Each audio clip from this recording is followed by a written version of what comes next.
Yeah, the setup for today, there are a lot of windows. I've thought for a little while about getting a third monitor.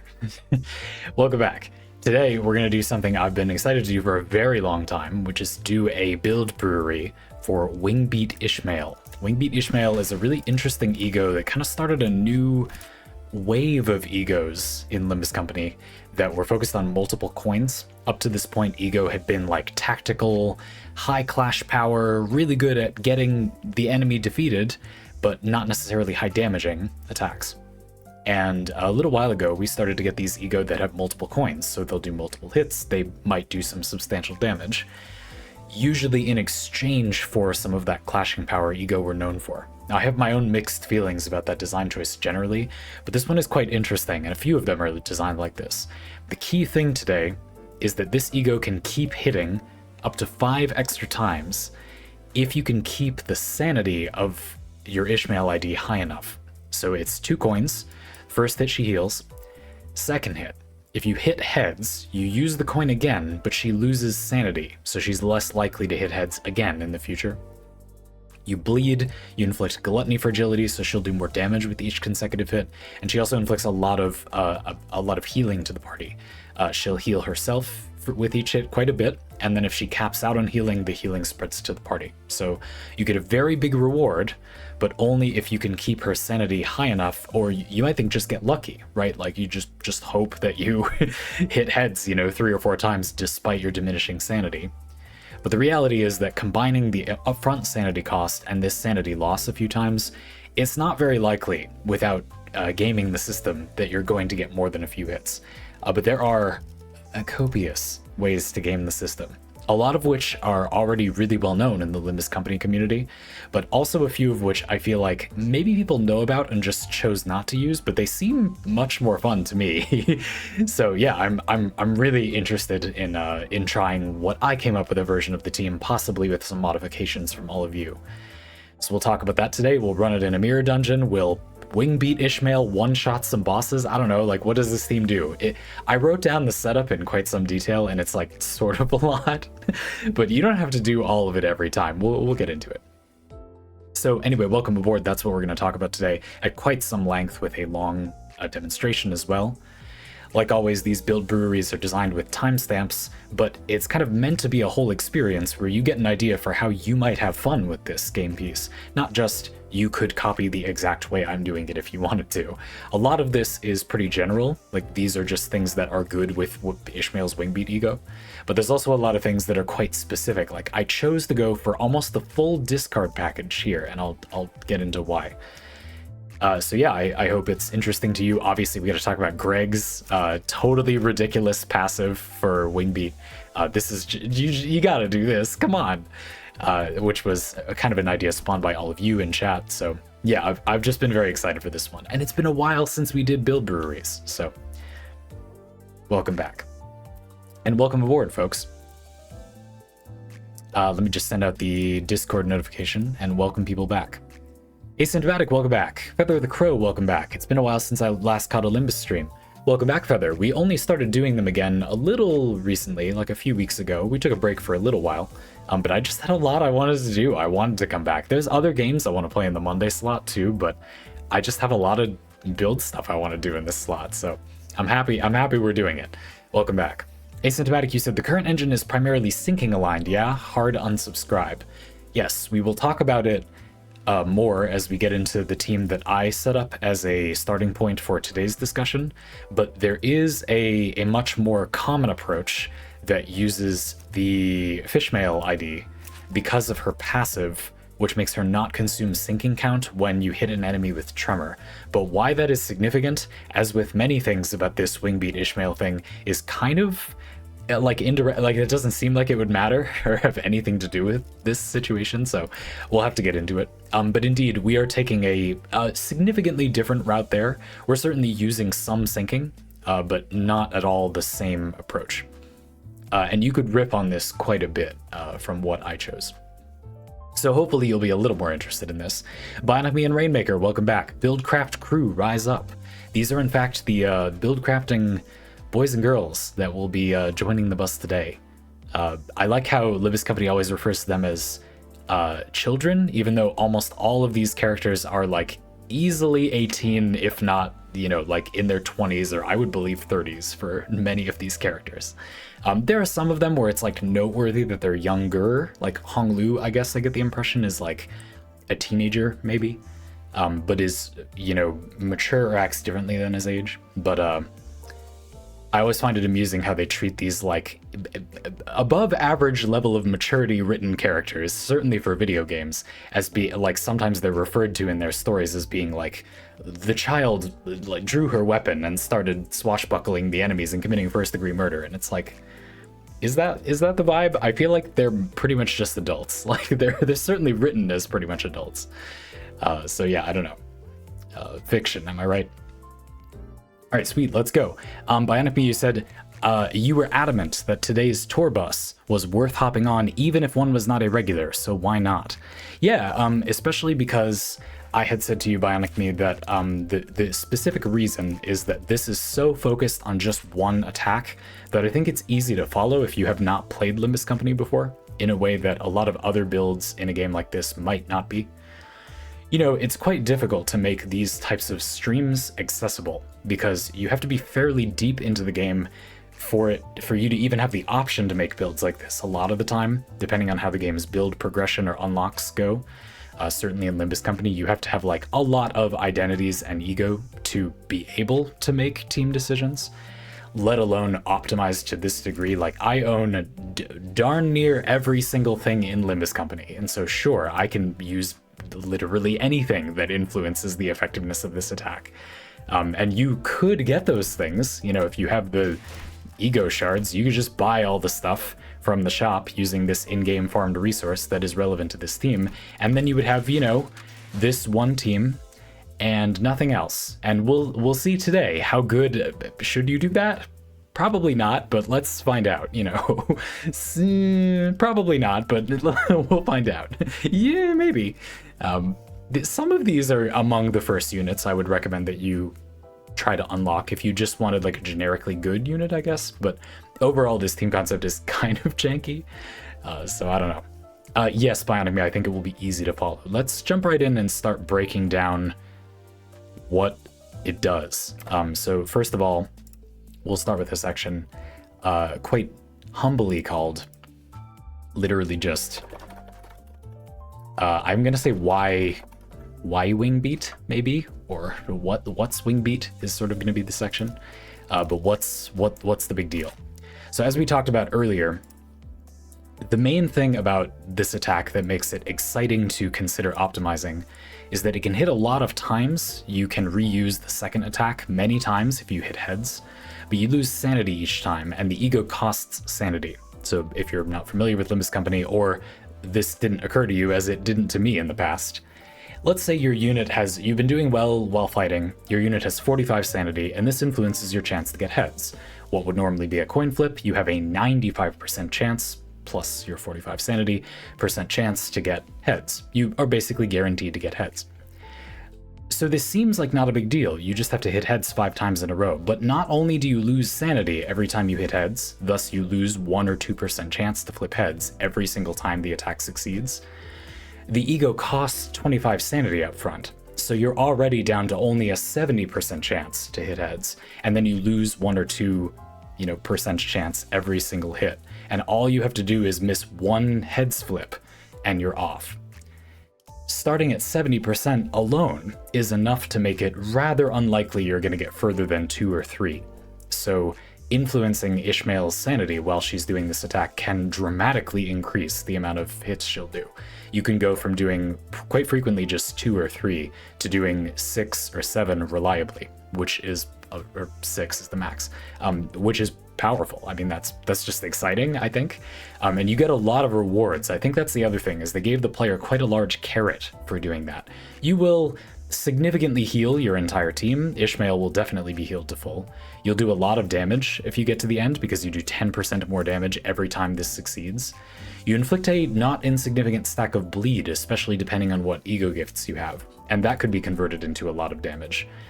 And overall, the attack is also not very expensive. Going for it is only 6 ego resources, so quite sustainable. So how do we get Ishmael's sanity to be not really low when she starts flipping coins. This is the part that is maybe a little boring if you have seen Wingbeat focus themes before. Bear with me, it's simple, so it'll be quick. But there are some abilities that let you give her a lot of sanity right as that process starts. And conveniently, they actually hook right into the fact that she spends sanity. Your whole team is 45 sanity, and then she spends some to start doing Wingbeat, and suddenly, any passive that says, when one ally with the least sanity hits an enemy with 5 sinking, they heal sanity on hit, or an ally with the least sanity hits an enemy, they heal 2 sanity on hit for every type of negative effect, bleed, for example. And oh, would you look at that, bleed heals more, and she inflicts bleed with the attack. So these are pretty easy. If you can inflict a variety of status effects, bleed is free, and if you can get the target to have a big stack of sinking on them when Ishmael goes off, you quite rapidly heal most, if not all, of the sanity that she lost from using the attack, making it then quite likely that she'll be able to do 3 or 4 or 5 hits. And there are additionally passives that can make this a lot more damage. You have Liu Greg's passive.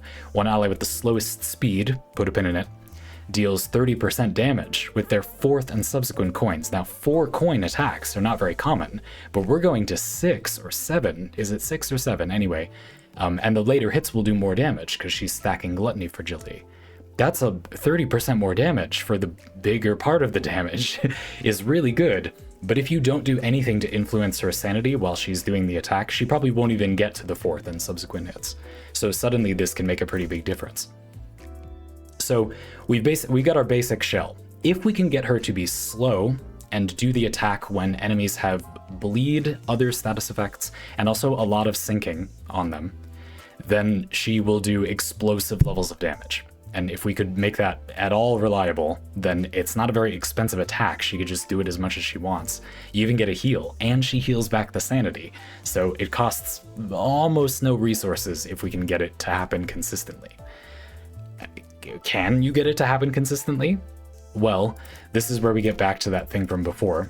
A lot of people are using Molar Boatworks Ishmael because of her passive, which makes her not spend sinking when she hits enemies with Tremor. Now, Tremor is just when you stagger enemies or when you do Tremor Burst. When you do Tremor Burst, they stagger more, and so it's quite easy to just put some Tremor on the enemy and then leave it, and then it won't fall off for a long time. A hit against the target with Tremor is practically no ask at all, and this identity inflicts Tremor, so you can practically ignore that part. And then 1 sinking count, well, you lose a count of sinking every time you hit the enemy, so this means when Ishmael hits enemies with Tremor, she doesn't spend sinking count. More or less. And yeah, that's very good. It means if you have a big stack of sinking already, and you do this with this ID, you equip Molar Boatworks Ishmael and you do Wingbeat, you can keep the sinking stack you had. But I personally don't think this is that good, because you still need to have a lot of sinking. You need to have 5 or more sinking for that Faust passive, which is a significant amount of the sanity gain, to work. And Ishmael simply doesn't spend the sinking when she attacks. That doesn't get you the sinking. And if it doesn't get you the sinking anyway, then I actually don't think that not spending it for a few hits is all that valuable. For example, is it worth 30% damage? Because if it isn't, then we could just use this Ishmael ID, who can use Defensive Stance, which reduces her speed to its minimum value. Oh look, now she has the lowest speed on the team. So this fairly reliably, gets you 30% more damage on most of the Wingbeat's hits that do a lot more damage. Is that a good trade for needing to get a little more sinking? I think yes.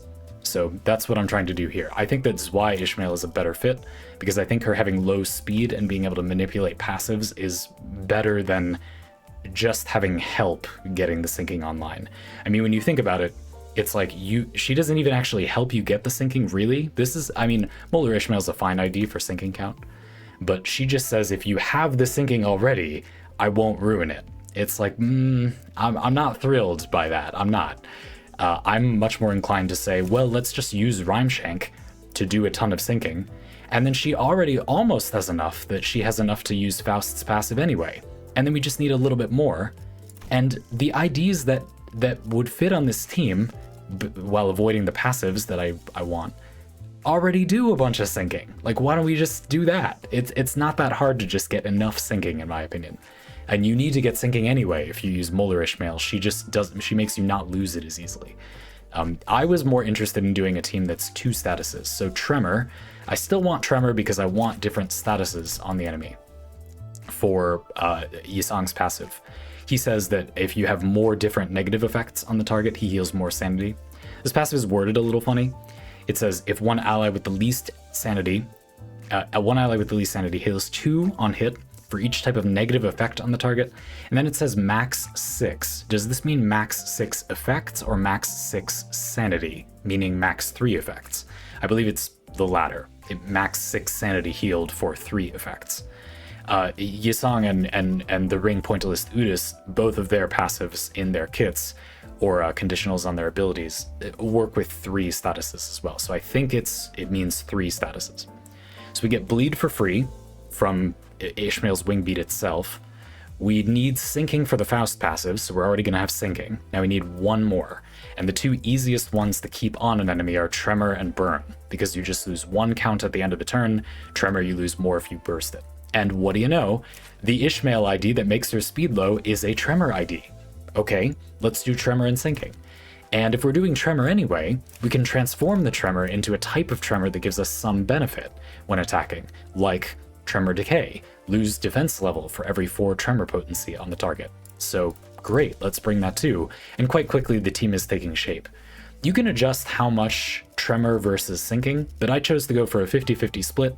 The Daichi folks and Molar Udis, Zwei, Ishmael, and Ufi Heathcliff. Let's just quickly run the team through dailies because I have to do them anyway, and then we'll get started. And hopefully I'll get to use Wingbeat so that people who haven't seen it will see what we're getting into. Another thing that this will do is give you a little perspective on how set-upable it is. We're going to do a mirror dungeon where we have a ton of time to accrue resources and sanity and stuff, but that isn't necessarily every situation where you'd want to be able to do this. How realistic is it to pull this combo off if you don't have like a bunch of ego resources, a bunch of ego gifts? I don't know. Let's find out. I just finished leveling this team today for this stream, so we'll just go Unga Bunga for a little bit and let the attacks go. And yeah, we can get into some of the other IDs as we go. I'll probably just do that as a break through the wallowing through the mirror dungeon. But that's the basic premise of the team I wanted to use. I'm more interested in being a little greedier at the high point on Ishmael's Wingbeat damage and sacrificing some of the raw ease of use. You know, you won't as easily have the syncing or keep the syncing.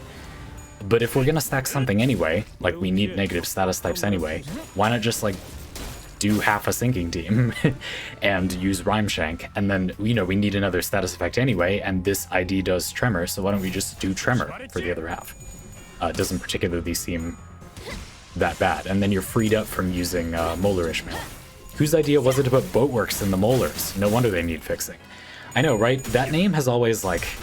Oh, and they have passives and abilities called like grinding the molars, and they've got this big like tremor and chainsaw and harpoon gun aesthetic, and I don't want that in my mouth. Yuck. The city must have a dental problem. Okay, folks, that was my premise. As we're throwing down here at the beginning, I'm not operating these IDs like actually super correctly. We'll talk about the discard IDs. Because we're gonna get a little bit into sort of like philosophy of team. You might choose to make a team very different than this, and I think the biggest reason is mental load. Like, are you going to enjoy making a team that requires this level of micromanagement to do its thing? In my mind, it's like, well, if I'm gonna run this team, then I am in a mood for that. I would run a different team if I was gonna do that. So I'm quite happy to say, like, I'll just run a, you know, complicated team with all these discard IDs. They're not super complicated, but you know. But you might want to run a team that's really simple, except for this combo. I think that would make total sense too. I'm sure lots of people would like that. So we'll get into that when we talk about the discard IDs. So you can see one thing I did a lot before we get too far into it is quite heavily micromanage the team's sin affinities. One of the bad things about Ishmael, if you're going to use Rhymeshank to set up the syncing you need is that she doesn't provide any gloom. She has no teal. She's got a little bit of envy, a little purple, so okay. But Rhymeshank is asking for a big pile of gloom and envy, and at least one of our key units doesn't do any. And very few tremor units generate envy as well. So I guess it's kind of good that Ishmael does, but the Daiichi folks tend to have gloom and or both. We've got gloom here, so lots of gloom. That's great. That's hard to get otherwise. And Heathcliff might seem like a little bit of a wishy-washy inclusion, but he does have both the affinities I'm looking for Rhymeshank, so I think that's quite strong. The worst thing about Udis on this team is that she provides almost zero relevant sins. Like, we really don't need Wrath and Sloth. We barely need Lust. This idea is just very good and has great use of Tremor if you get it stacked. But you could definitely rotate her out. She's also discardy, so she gets some benefits from Airassault. But yeah, that's definitely inconvenient. This is a quite greedy team, you know? If you look at the sin affinities that Wingbeat costs, we got Pride, Gluttony, and Lust, and then Gloom and Envy for Rhymeshank. Now, I think this is a good thing. It means that they're not conflicting for each other. If you have some abilities that give you both, and you have a lot of Gloom, which we do, then you can quite quickly end up in a situation where you just can do both of them. And you're not going to go for Wingbeat except against enemies that can actually take all that damage anyway, so it doesn't really matter that much. You can see that while just going Unga Bunga with only the slight bit of guidance provided by this action I'm doing right now, I'll just quickly do a little bit of Gluttony hunting. We have enough resources for both of them just by doing the team auto. This team's sin affinity output has been precisely calibrated by me off stream to be almost exactly the ratio that you want for these ego while running IDs that do relevant stuff. And that was hard. There weren't a lot of options there. If you want to make a team like this yourself, that's probably the first thing I would look out for. I did look at Rupture. We'll probably talk about that a little later, but so it was quite hard to find a lot of units that did something coherent at all, that produce the sin affinities the team needs to do the thing it's trying to do. So you can see, we'll just do it as a demo. If I lock in Overclocked Rhymeshank and Wingbeat, and then let's just use weaker attacks so that you can actually see it going off. Just block a bunch of times, basically. It's fine, we can tank this. They should all be super, super tanky, so it should be fine. Big stack of sinking. And of course, you probably wouldn't do this whole combo for a fight like this, but just to demonstrate. See, they've got plenty of sinking. Wingbeat goes in.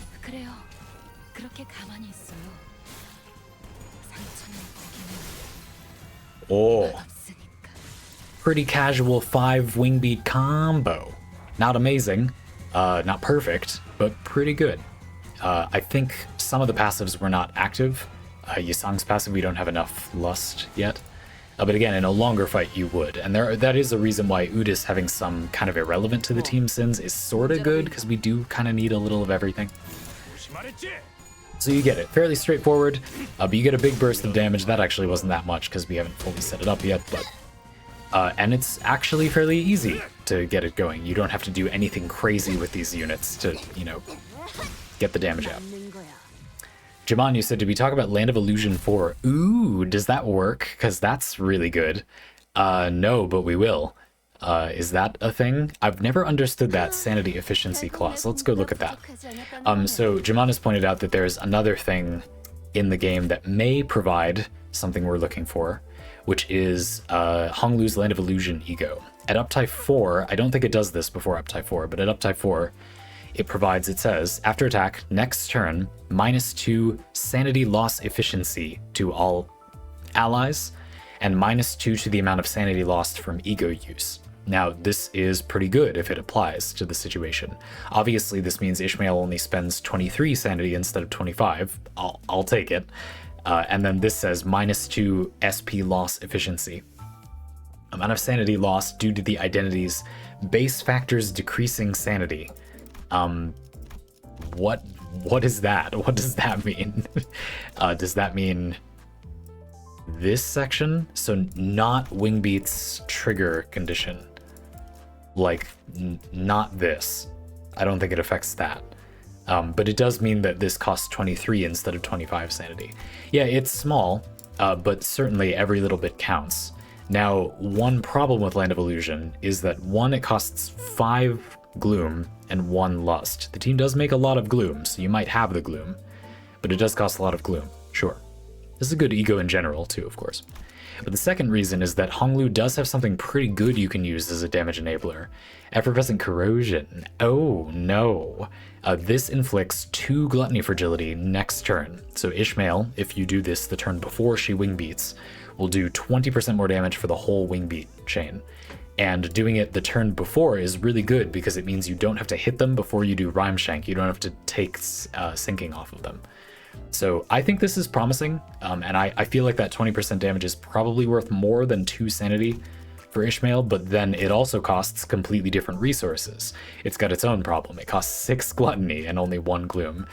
You might need that. You might need the gloom as well. They're both kind of bad in a way, but you will have a lot of one of those resources, so having both options is great. I would also heavily consider bringing Cavernous Wailing, Honglu. You can use this to put Tremor and Tremor count on enemies. Tremor Reverb is really good. This team just doesn't have a lot of Tremor bursts. It can, but it's not focused on doing that. I'm bringing Roseate Desire, but you could bring Cavernous Wailing. This is obviously a very good ego. I'm not, because I'm using this elsewhere and I want the variety. That's all it is. But yeah, it would probably be good here too, especially if you don't like Oofy Heathcliff. Tekko, welcome back. How you doing? I started late today too, so it's partly my fault. What else do we want to talk about with this team? Let's just go over the other passives that are here, and I'll talk about the discard units later. But I'll quickly go through the passives that don't directly support Wingbeat that are on the team and explain why they're there. Ryoshu, probably the easiest. This is a good healing passive. When an enemy is defeated, ally with the least HP heals 15. This is very no fuss. The team wants to hold that lust anyway because it's what you need for Yasong's passive, and it's good healing over a long term. Obviously, in a single focused encounter, this is bad. In your refraction railway runs or whatever, this might not be good. But if there are going to be trash mobs, this is amazing as a source of healing. So, really good. It fits the team well, and she doesn't have a lot of other relevant passives. Dawn. Dawn, with this ID, has a passive that makes Ishmael tankier. I'm not sure I think this matters that much. It says one ally with the slowest speed. It will be Ishmael when she uses her guard skill most of the time. Takes damage from enemies with Tremor. She takes 10% less damage. I think this is pretty alright, but it's just kind of fine. Again, there aren't that many amazing passives. If you want to use W Dawn, this is a straightforward good passive. Ally with the highest speed gains 1 final power for their first skill with 3 Gloom Resonance, which is really easy on this team because there's a ton of Gloom skills. Yeah, pretty straightforward. There's passives here, but I don't think there's a whole lot of options in these slots. So I think these are good. They keep the team alive. Go figure. It's already pretty tanky though. You don't necessarily really need that. Let's briefly talk about Talisman Sinclair, but we're gonna have to talk about him when we get into playing because this could just be very stupid. But the fantasy is really there. So this support passive, you probably are familiar. You chain 4 Gluttony, and at the start of the combat phase, the ally with the most HP, it's Ishmael on this team, gets your resonance times 2, so a minimum of 8 talismans. These inflict that much rupture every single time the unit hits. So this would mean that Ishmael during her Wingbeat combo would inflict 8 rupture every single hit, doing 8 more damage every hit. That, that's not nothing at all. But certainly, a cool 60-ish, 50 to 60-ish damage napkinning. But what if you had rupture count and it built up? You would do a couple hundred more damage by my count previously. I think this is amazing if you can get it to work. But I spent a long time while drafting out this team trying to live the dream. Let's bring it back before we get into the mirror dungeon. We got the sanity restoring passives to keep Ishmael at high sanity so you get more Wingbeat hits. We got the Greg dream. This is to be greedy, get Ishmael's speed low so she does way more damage with the end of Wingbeat, which does the most damage anyway. She wants to be slower than Rodian anyway because we have a plan to use Rhymeshank, and that means we need a Rodian identity as well. These IDs are just giving passives that are defensive value. And then we've got Sinclair free. And would you look at that? It's a Gluttony Resonance passive.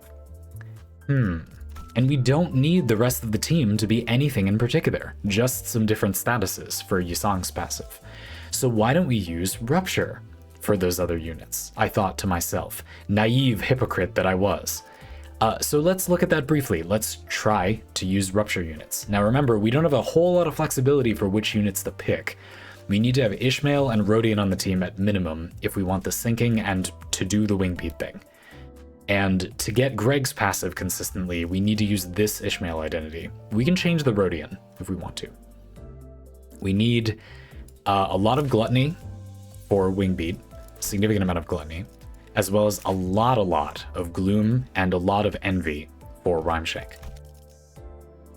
And we can't use these passive slots or this one because we need those passives for the thing to do, or I mean, we don't need this Sinclair passive, but if you want to do the Rupture thing, we need this Sinclair passive.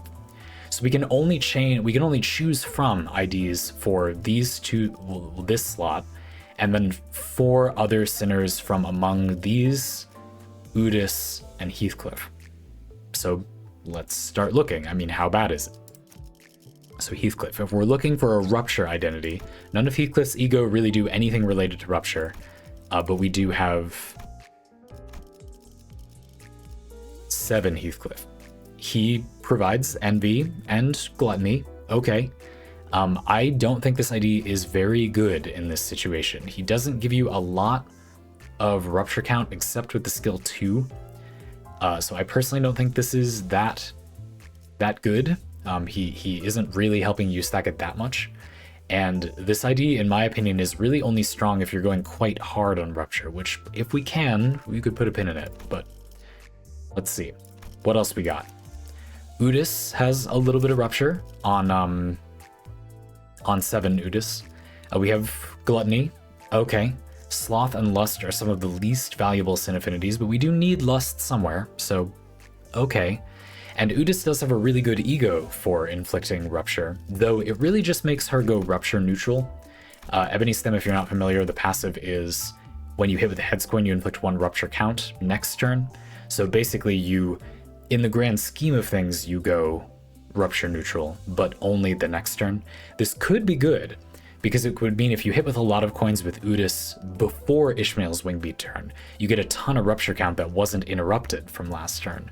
You could combine this with something like Dimension Shredder Honglu, which inflicts Dimensional Rift. This is Rupture next turn, to get a ton of Rupture that only starts applying the turn you go off with Ishmael. And then you just need to avoid depleting it until Ishmael starts attacking, and then it could be okay. So it's okay. But again, for the Udis situation, you don't need to run an Udis ID that actually does any Rupture, because this doesn't make you do more Rupture except next turn. It's fine if she doesn't do any Rupture attacks while hitting.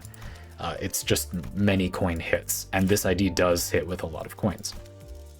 So yeah, Udis is maybe a good addition, but does it need to be a Rupture Udis ID? And is the Rupture ID available really that good of a fit for this team? She's not awful, but not great.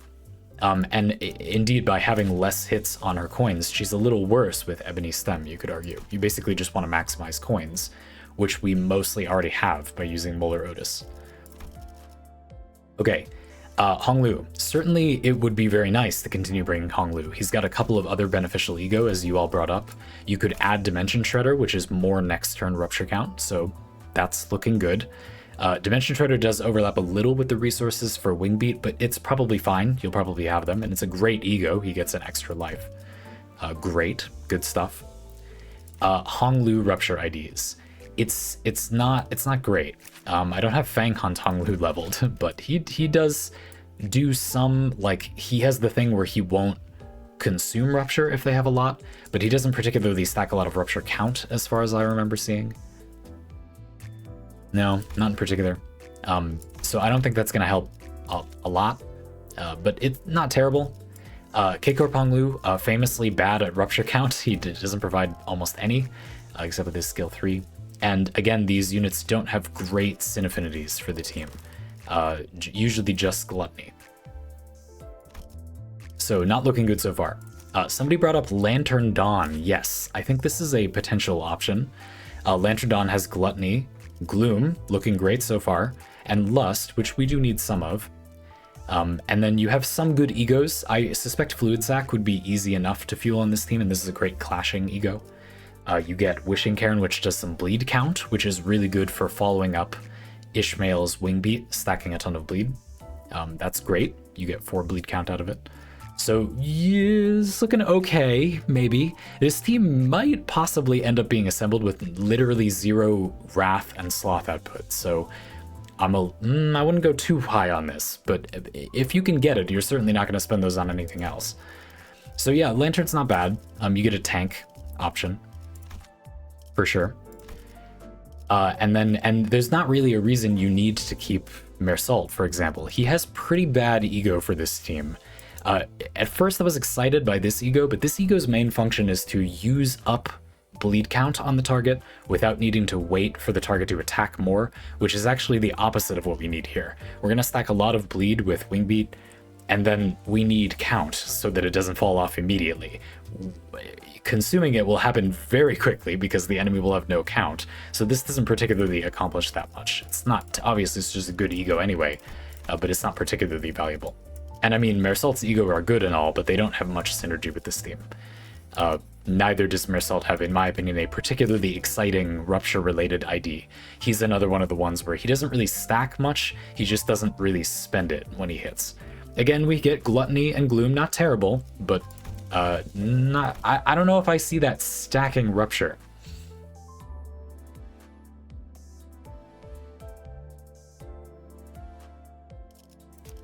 Oh, sorry, I might have gotten that wrong. Techo, thank you for mentioning. This passive is a little bit different. It says, if the target has 15 rupture and rupture count, it doesn't inflict any rupture and rupture count, but it still consumes them. He just gets coin power. Okay, so that's like especially bad then. Yeah, that's not good. Techo, welcome back, by the way. Yeah, and we do need to make sure, like, the gluttony thing is no joke, right? Like, we don't... Ishmael needs her salad greens, that's fun. She herself doesn't have much gluttony. We do need a decent amount of gluttony for this team to do its thing, so... Anyway, you can see, you could go for rupture to some extent, but it's hard to get it to stack too much, and a lot of the best things that we've hit on so far, while searching for more rupture sources, have actually not required you to run a rupture team. They've been just Udis with the Ebony Stem eco, Honglu with his Dimension Shredder eco, not particularly like a team built around those things. I'm not saying it's a bad idea. If you want to go for it, go for it. But when I looked at the rupture thing, I think it's surprisingly mediocre, in my opinion. There aren't actually that many units in the slots we have that are good at inflicting rupture and have other good qualities like the team would want. Deviat, Rodian, I think, is similarly mediocre. Like, this isn't a bad ID for rupture count, and she has the thing where she doesn't consume rupture count, so that's nice. But she has kind of whatever sin affinities, doesn't generate a lot of gluttony. I don't know, just not amazing in my opinion. You could do it, but I'm choosing to do it this way. For now, anyway. Oh yeah, quick note to Dimension Shredder Udis. It's kind of the same thing. She can inflict a lot of dimensional rift, but this is just next turn rupture. I feel like it's going to be more reliable on this team to just use Ebony Stem, but you can take your pick. This ego should be fueled like fine by this team, so I don't think this is a bad idea, but I'm going to use Ebony Stem. I think that's most of what I have to say. Let's bring Dimension Shredder Honglu, just so we have the chance to do that combo, because certainly in the situations where we're gonna go for it, I'm just much more excited by the prospect of having the rupture actually go somewhere than I am with Effervescent Corrosion. And now I am gonna bring Lasso if I'm gonna bring that. I want one other thing I added into this team is if you want to use the Lantern Sinclair passive, you need a lot of Gluttony Resonance. And I think because this is also unlikely to add up anyway, you need to have the Rupture for the next turn ready. Then you've got to have the right sanity and the resources to do the ego to make it like normally work. And you have to be able to do a long Gluttony chain while one of your units is forced to not use a Gluttony ability. And many of these IDs don't even have a Gluttony ability locked in. If it's going to happen, you're going to want to make sure that everybody can have a Gluttony skill when you need it. So any Gluttony ego on these units I would bring. On Heathcliff, for example, I've brought Holiday for no reason other than it is a Gluttony skill. And he doesn't, you could bring a Heathcliff ID that had one. Daichi Mersalt has Gluttony and it's his skill 1, so probably going to be fine. Udis has none, but I have 2 Gluttony ego ready to go with kind of different costs. Honglu, again, this idea has no Gluttony skill, so I'm bringing Lasso or Effervescent Corrosion, so you have an option. Lasso is also kind of nice because you get a good amount of Rupture count. If you're doing Gluttony Resonance, this is mostly neutral, it's not going to hurt. If you were going to do the Rupture count thing, you can do this without worrying about it like breaking it. So in a way, this is kind of a good ego for this team. Jimon, you said, I mean, we can always flex into a more Rupture-focused team if we get something like a Thunder Branch. Right, of course. You could also swap dynamically into more Rupture as you went through the run if you're going to do this in a mirror dungeon. But overall, I feel like the discard package is doing what the team wants done more. So we'll see. I mean, try something different. Do the Rupture thing. It's not bad, as I showed you. I just feel like this is more interesting to me because I wanted to use the Daiichi identities, and because they really have the sin affinities the team wants. I think they really fix a problem for the team that way when I tested it anyway. But I've tested it literally only once, so let's do so again, shall we? All right, we head out. We go in. Just claim dailies real quick.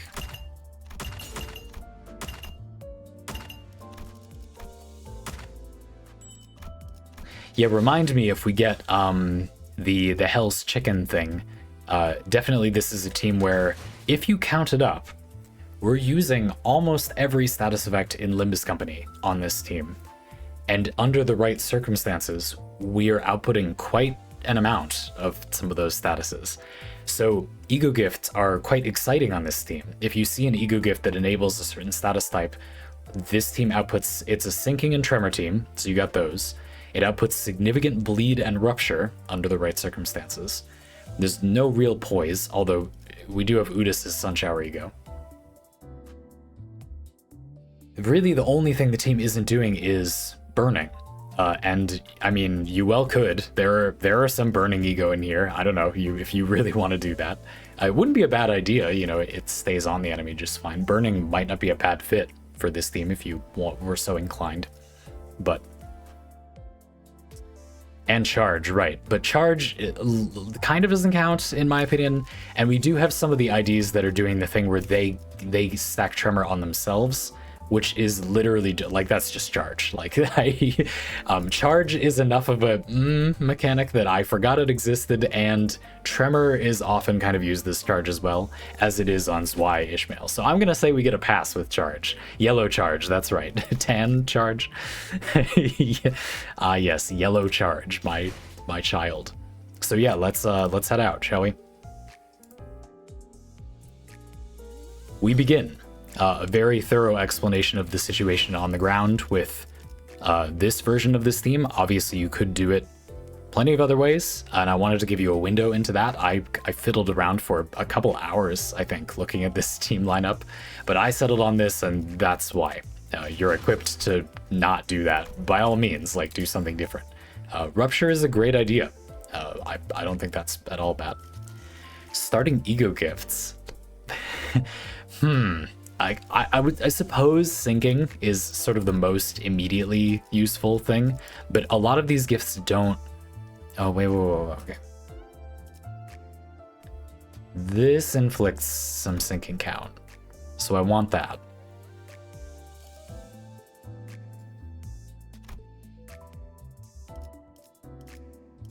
And then we're just kind of browsing around. Enemies with sinking lose 3 offense levels, so 1 clash power. Always for the whole run. That's good.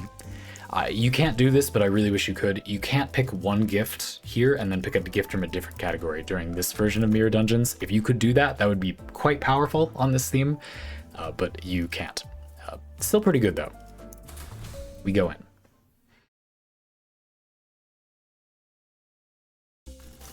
And now for a little while, it's going to be pretty easy breezy. We're just going to pick ego gifts that suit the team, and the first few floors we get to experience the first-in-class brawling of the Daiichi Association, who are very, very good at, you know, you hit win rate and the enemies die. I will talk a little bit about discard as we go, because you can kind of beef up the output of those identities if you want to, and we will from time to time, because it's very simple to do a lot of the time, but mostly there's not much to say. Nebulizer? Question mark? Pride Absolute Resonance is like never gonna happen, but Ishmael could get some crits. That's not a huge thing, but yeah. We go in. That's I am silly enough to do that. Let's just grab that. For the sake of time, I'm gonna take absolutely every single thing that speeds us up that I possibly can, because otherwise we won't get to the end of a run to see the Wingbeat combo go off against enemies that are actually challenging before the end of the stream. Okay, good job, nice save.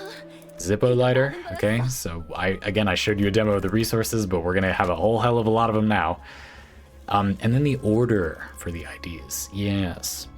Well, early on, I would propose that it's better to have the order be set up for the sin generation. Like if you want a ton of, you know, certain affinities, I would rather just set the order to be, we're not going to do the combo against these early fights, so I would just pick the order in which you get a lot of gloom, and still some gluttony is nice, of course.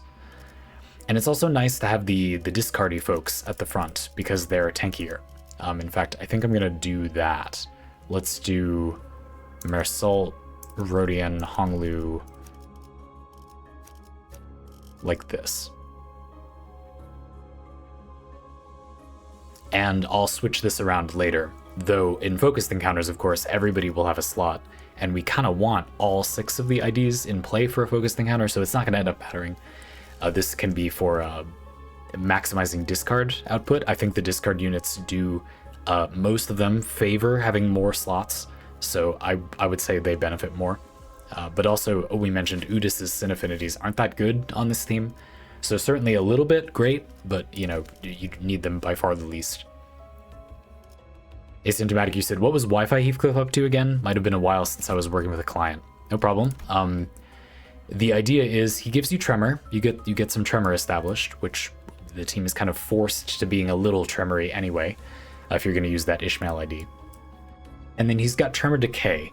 The original idea here was that this is one of the only forms of tremor transformation where you turn the tremor status effect into something useful if you do not burst tremor, which this theme doesn't do that much necessarily. I was thinking this would be a good way to get value out of the tremor that will just be sitting on the enemy without like doing a full tremor team. That being said, the way that things sussed out, we have Hong Lu on the team and you could use Cavernous Wailing instead. So, but that was the idea. You get value out of the tremor that will be there anyway without needing to like burst tremor a lot. Yeah, they lose defense level. It's reminiscent of that one Udis identity as a support, yep. And you could totally switch things around like that. I definitely think Heathcliff is what a lot of people will cut, but again, like he's kind of a vegetables unit on this theme, but he does everything we need. He's got the sin affinities totally locked down. He makes use of the tremor that's there anyway. He has the ability to use a gluttony skill. He's got a sanity restoring ego, which can be useful on this theme. We'll get into it when we're comboing off. You know, he does the job. This idea might seem kind of like meh to some people, but I mean, he makes logical sense.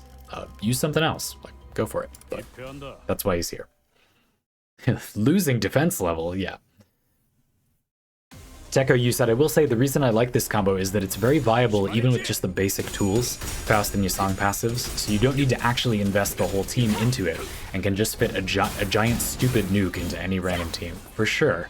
One of the reasons that I made this team is to try playing with the giant stupid nuke version of the team, but literally any Ishmael team, that like can fit a Yisong passive, you could just bring that, and now and again it will be like about half of the value. Definitely when you look into diminishing returns, like who is pulling more of the weight, you could really cut some stuff and make this team significantly more powerful in terms of status cohesion or like unit quality, while losing not that much in terms of the Ishmael Wingbeat combo. But I just wanted the full combo. Usually I don't do this as a player. My personal preference is often to go for a more like middle of the road approach.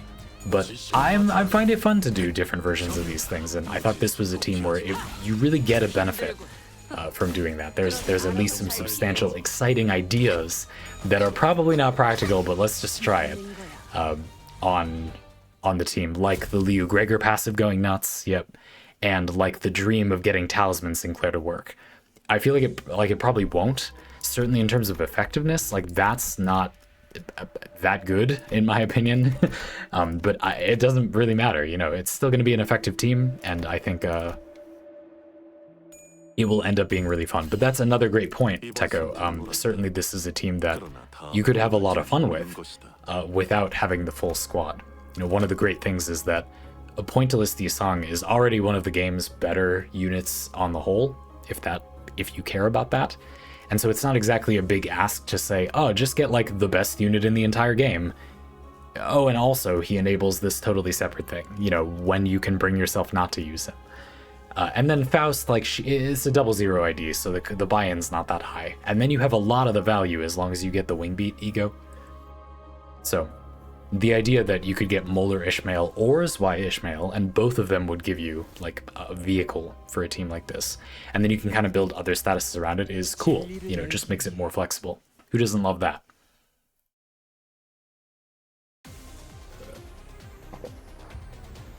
Remove the nails. Wow. What's that? We should talk about the nails theme at some point. I tried to make a team that's like all the different bleed types put together. Maybe we'll do that for a future one. Release the hounds. Nails isn't a horrible idea for this type of team. Any status that you could easily like get some on and keep there. And nails is not a terrible candidate if you just inflict a little bit of nails, like 2 or 3.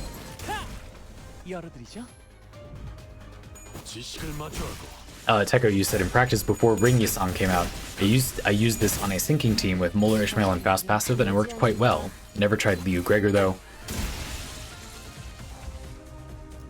Yeah, I definitely think that's a thing here. Like for some people it will be, oh yeah, I like to see the variety of relevant passives, but I want to pick and choose which of them, which is another reason I think this type of build is kind of fun to do a build video on too, you know.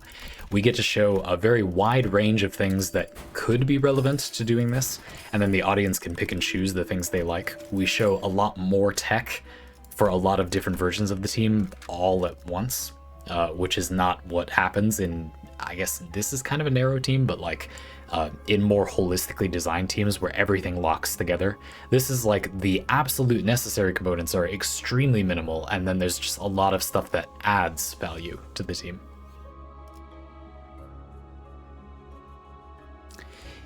Yeah, if you need more status types, we do have Hexnail Rhodian, which I don't know if I brought. I think I brought Pursuance instead, or I don't know what tier her Hexnail ego is. But I don't personally think that that's going to be that exciting on this version of the team, because the team outputs quite a variety of statuses already. So fulfilling Yisong's conditional, where you want different statuses on the target, it should be very easy. This should happen almost automatically. Again, to even do the team's passives, you need at least sinking, and then Ishmael automatically does bleed. And so if the enemy has literally any other negative effect on them, then you've got it. So it's quite hard for this to not activate on this, with this type of combo. But there are certainly times it might not. I mean, if you do the rupture thing, that will get you it. You know, if you need it, it's nice to have the option. So certainly, I think Hexnail is worth considering. You have I think only Rhodian has a Hexnail ego on this team. But I chose Pursuance. I tried to, where there were free ego slots, this isn't that exciting a part of the team, but where there were free ego slots, I tried to fit in passives or egos that gave healing, or just like sustain or glue for the team, and use the resources that the team doesn't, and Pursuance is a really good fit for that. It uses Pride, which you need a little bit of for Wingbeat, but not that much, and Sloth, which the team barely uses at all. So it's a really good candidate on both Mersault and Rodian as a way to get healing. And the Mersault Pursuance also gives you like a random buff now and again, so I don't know, I think it's kind of nice. But yeah, of course, you could pick and choose with the rest. This team does have a lot of like flexi space, which is kind of fun.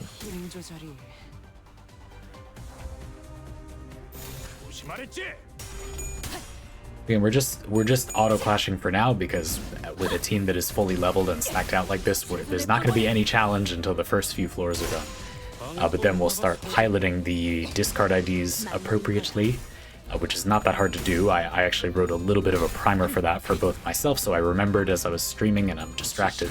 And also for you, if that's something that you've been interested in but it just felt daunting, I have a sort of basic guide to how you can play the discard IDs, which are interesting. You know, I said that I put them on this theme partly because, well, they fit really well, but partly because when I play a team like this, I'm telling myself, okay, you made this team thinking you wanted to do the micromanagement. And so for me, it fits. Like when I play a team like this, I'm gonna be thinking I'm in the mood for you set up the discard IDs. But it'll vary from person to person. I could easily see cutting them.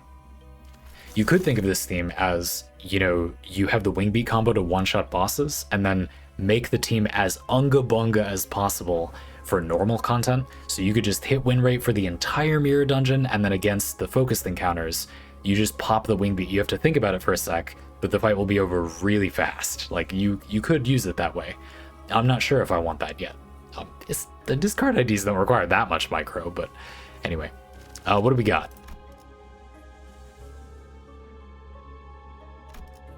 Wham. Wham.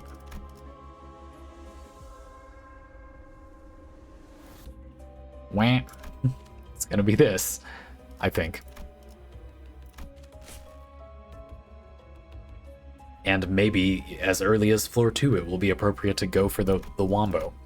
We'll look at shops are really exciting playing this way because it's very possible that we'll get relevant ego gifts, he said, and the shop was full of charge. Okay, the one thing the team doesn't have, and also charge gifts. A little bit of tremor, but it's only tremor potency. Yeah. Let's refresh. Yeah, this probably pays for itself at this stage of the run. We're at the beginning of floor 2. This is 180. This will probably pay for itself, don't you think? Let's buy it. Devil Share.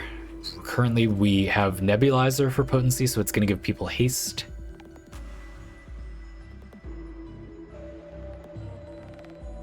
If they have Lust Affinity skills, they get 2. I don't want to make Ishmael fast, so do I want this? I can always sell it later, I guess. Let's get it. And then I don't have that many resources. Heathcliff skill replacement, His skill 1 and 2 are the skills with the sin affinities I want more, and I don't really have that much money, so let's just leave it for now. But it's too bad, again, having as much cash as possible on hand can really benefit this team because we can benefit from such a wide variety of ego gifts.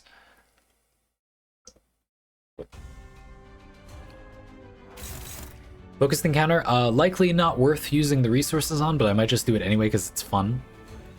Even though we do have Zippo Lighter generating extra ego resources, it's interesting to see that the team's gluttony is pretty low. The team's ambient gluttony generation is not very high. To be fair, we don't really use it for anything other than the big Wingbeat combo, but it would still be nice to have more. And yeah, I mean, that's a lot of gloom. That's like, it's enough gloom, you might say. You could say that that's enough gloom resources. More than you need. Is that controversial? You know, I don't think it should be. So yeah, go figure. I will pilot these IDs, the discard IDs, a little more than normal this time. So for each of them, let's do a little intro about that, actually. Discard ID piloting, let's call it, perhaps. So we have 4 of them. We have Molar Udis, Mersault, Honglu, and Rodian. Rodian is probably the simplest to talk about. She does get shield, so she gets tankier when she discards an ability, and she benefits by getting coin power and clash power and stuff like many of them do based on her insight, which is just the rank of her previously discarded skill.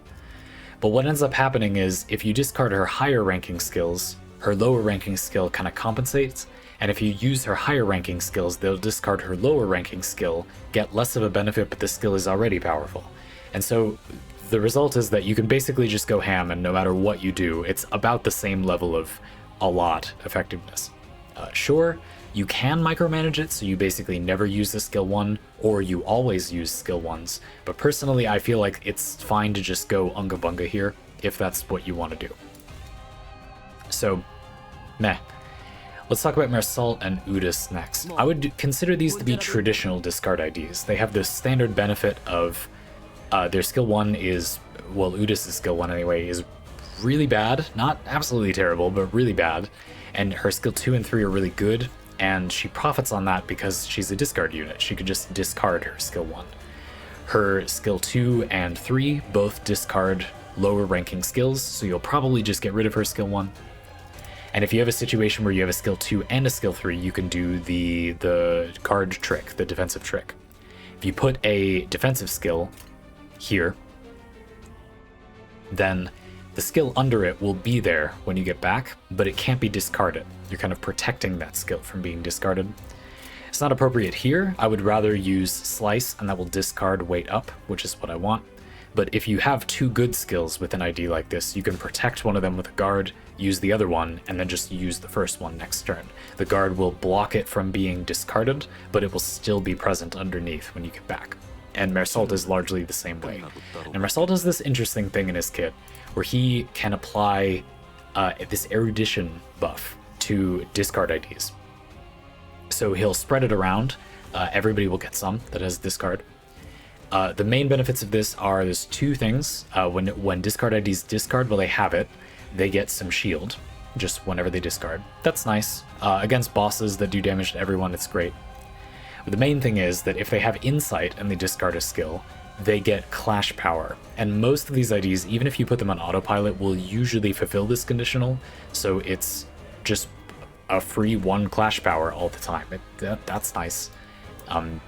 You lose it when you take HP damage. So if you get hit but you had a shield, then you're fine. And this gives you shield, so it helps itself stay on. That's good.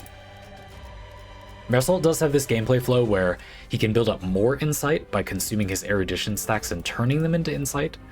Insight is normally only the rank of the skill you discarded. It'll let you, did you discard a skill 1 last, then it'll be 1. If you discarded skill 2, it'll be 2. But Mersault can get more than that in a burst when he uses his skill 3. Again, personally, I would argue that it's fine not to micromanage this too much, and he mostly gets the benefit of being able to focus on his stronger skills while discarding some of his weaker ones. Then we come to Honglu. A little bit of an odd duck. Honglu has this thing where he discards higher rank skills, but that benefits him because his skill 3, when discarded, puts him at 3 insight, which makes all of his skills absolutely crazy. He gets a ton of coin and clash power. This skill becomes 3 hits, which is a lot of damage for a skill 1. So what you can do is just discard a skill 3 and then put a block and just use the top skill. And they're all really, really good now. And so it goes. So let's start. So for Udis, I want to discard this bad skill 1, so I'll use her skill 2. For Ishmael, we can just do whatever. It's fine. I'll generate an ego resource I want. Mersault, I'll just focus on using his superior skill 2. That will trigger erudition on allies. They'll get that shield buff he gives, and he'll discard his kind of weaker skill 1. That's not terrible. He gets a lot of erudition.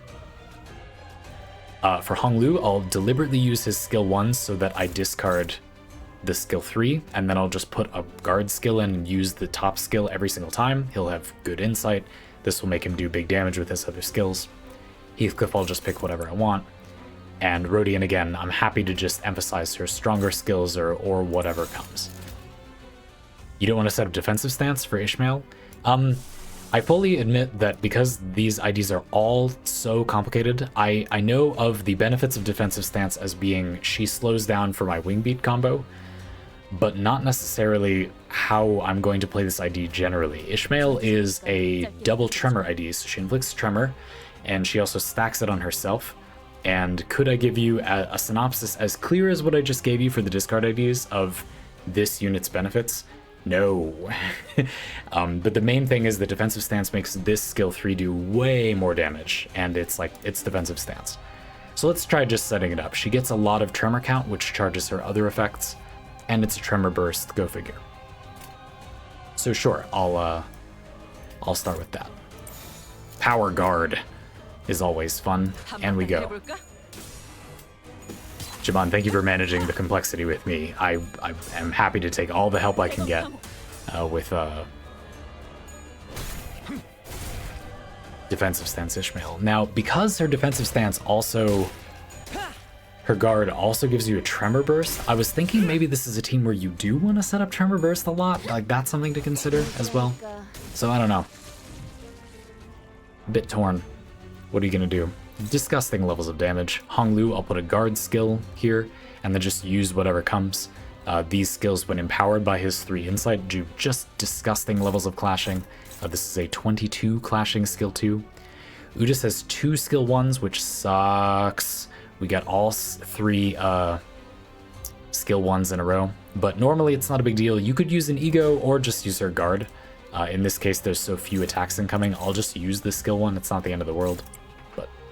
You could get around it if you wanted to, if you set your mind to it. Basically just going to generate ego resources I want.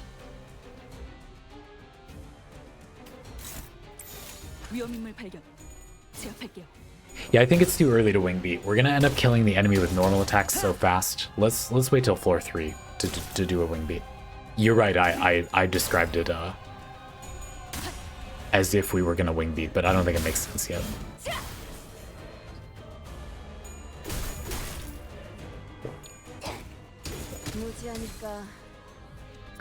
Gross. As you can see, our syncing output with only a little support from ego gifts is crazy. Like, more than enough, more than you need. They'll probably just die to this. Gross. And we have the poise as well, like, just nasty. So yeah, the discard thing, a little intimidating for me, because I have to explain it all to you, proving that I actually understand the basic idea of these discard units. But I feel like for casual use, actually not that bad. You know, a good amount of them, there you could make the argument that it isn't super significant to deliberately build up their skills anyway. It's okay to just go unga bunga. And then Honglu is, there's some setup, but it's really straightforward. You just discard a skill 3 and then put a guard skill in and you're good to go. Can be even a fun little mini game to look out for as you're brawling through these weaker enemies. There's Honglu's skill 3, so I'll deliberately discard that and then just manually chain the others real quick. A little bit of a slowdown, but not a big deal.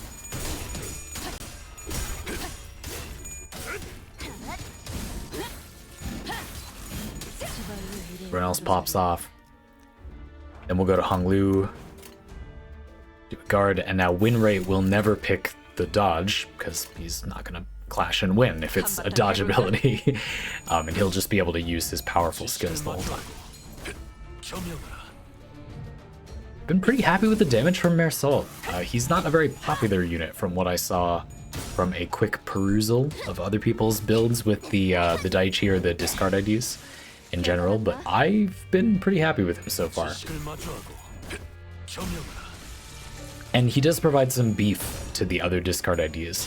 You know, it's not very good in human encounters, but I feel like that's not a useful way to think. Like in these normal encounters, you don't need help. Like it doesn't matter what any of the IDs do. And they're certainly very good at that. You know, the discard crew is, you don't need help, but they're pretty amazing at it. So that's certainly not a problem. You see Hong Lu is automatically using his Insight 3 attacks. And yeah, Marisalt's Sin Affinities fit this team really well as well. I think that's another bonus. Yeah, exactly, Techo. That's really well put. You said the discard team is among my favorites specifically because of that. They have a small pinch of micro you can do, even when the fight is easy, to maximize your smashing. And in exchange, you get, like, something faster, but you don't need to do it for them to be, like, good. You see Hong Lu has no skill 3 yet, so it's fine to just use whatever he's got. Literally just auto.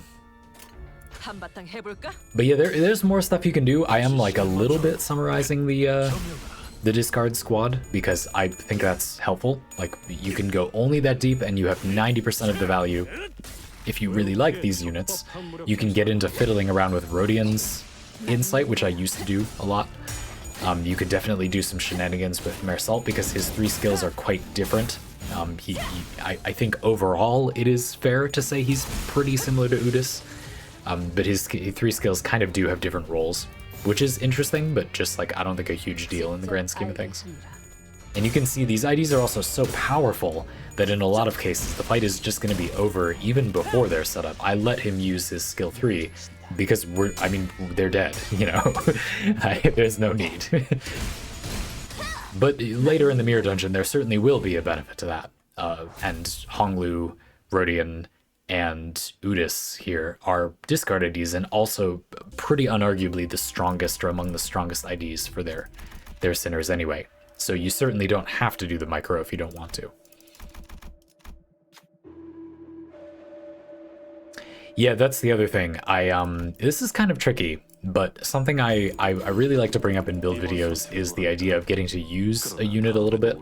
Techo, you said Marisalt is also a little meh in terms of numbers. Yeah, he's a little on the weak side generally in terms of clashing, but if you build the whole team, he supports them well. He has a giant nuke with his skill 3, and Regret immediately makes him insane, of course.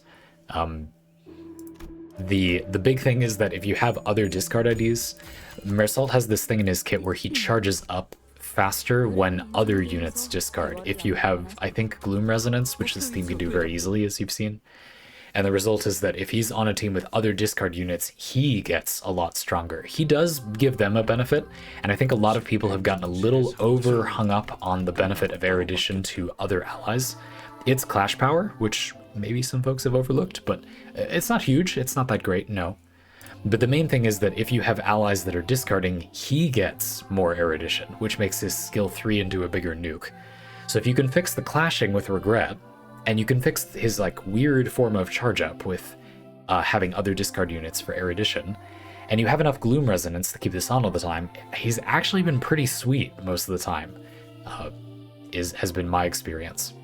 The blunt and pierce damage up based on people discarding is great, of course, basically always active. Yeah, it's really strong. Yeah, so I think he's really good in this type of team. And the point I was getting to before is, if you are interested in this unit, he doesn't do his thing unless you build a team like this. So there's practically no other reason to ever use him, you know what I mean? People tend to focus when they build teams on them being strong. This is just the surface level thing that they feel people can relate to, when in fact, I would argue that if you're looking for team options, I mean, these games make it easy to make something that's good enough. So if you're looking for a team, I would argue that the only thing that's valuable to you is something that's a new option, because you don't need something that's effective enough, and anything well thought through is usually effective enough. What would really benefit you would be something that gives you the flexibility to use a unit like in a way that uniquely suits their strengths or gives you a new play experience. And I would say this unit has been a lot of fun for me so far. It makes no never mind exactly how strong he is. Have you seen the combo this team does? In fact, let's set that up now. We'll start stacking up defensive stance, and then I'll start setting up a bunch of other stuff. So I'm willing to spend some resources here. Let's use Sun Shower. Hong Lu doesn't have his skill 3, but it's coming up. You can see, not very easily, but you can see here on the dashboard, it's coming up. So we'll just use his skill 2 for now. How about his skill 1, since we don't have to clash? Marisalt, I'll micromanage, and we'll use his skill Let's use regret, I guess. Really need to, but we do. The team's not very hungry for those resources, so it's fine. Heathcliff doesn't really need to do anything. I'll just stack tremor. Let's inflict 2 tremor count, actually. Rodian is getting ready for sinking, but I'm not going to do it yet because we're going to use a lot of it. Power guard. And Sun Shower is unopposed. We can do more setup, but I don't think it's totally necessary. We're going to go for it next turn. Okay, I'm going to read you the super long list of things you can do to prep it. If you're going to go for it, and I suppose we will. You know, one of my question was, how much buildup do you want to do? So I'm going to read you the list I wrote of things on this team that I think benefit you while you're building up. So setup. You build enough Tremor to convert Tremor into Tremor Decay with Heathcliff's skill 3 if you want to. Nope, we're not going to have time for that here. Establish Discard IDs, of course. Yep, we're doing that as much as we can. 2 turns before, use Ishmael's Bygone Days for the Uninvited, which gives you Sanity and Clash Power. Yes. This ego inflicts 2 of a unique status. That they fall off once a turn. It really makes little, never mind what it does here. You see she inflicts 2 and they fall off 1 each turn. She gets 1 clash power and gains sanity. When you hit the target, you heal an ally with the least sanity once per turn, which should be her during Wingbeat. So this will give her a little sanity boost. So we'll use this first, and our target is in 2 turns. We're going to go off. 1 turn before, Ishmael's defensive skill to reduce her speed, stack as much sinking as possible, Honglu's effervescent corrosion, and then the turn, to get the passive on Ishmael, the team needs high sanity, so we got to keep that in mind as well. It's complicated to do the whole thing, but we'll certainly give it an attempt now. It's just fun, too. I mean, that's the only reason we're here.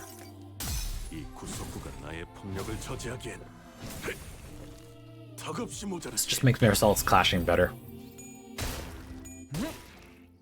Honglu's using one of his weaker skills to get his skill 3 that he wants to discard. This is mostly just clashing. Do note that the team's sinking has been like okay with the aid of ego gifts, but we did lose count there at the end. This is good for count though.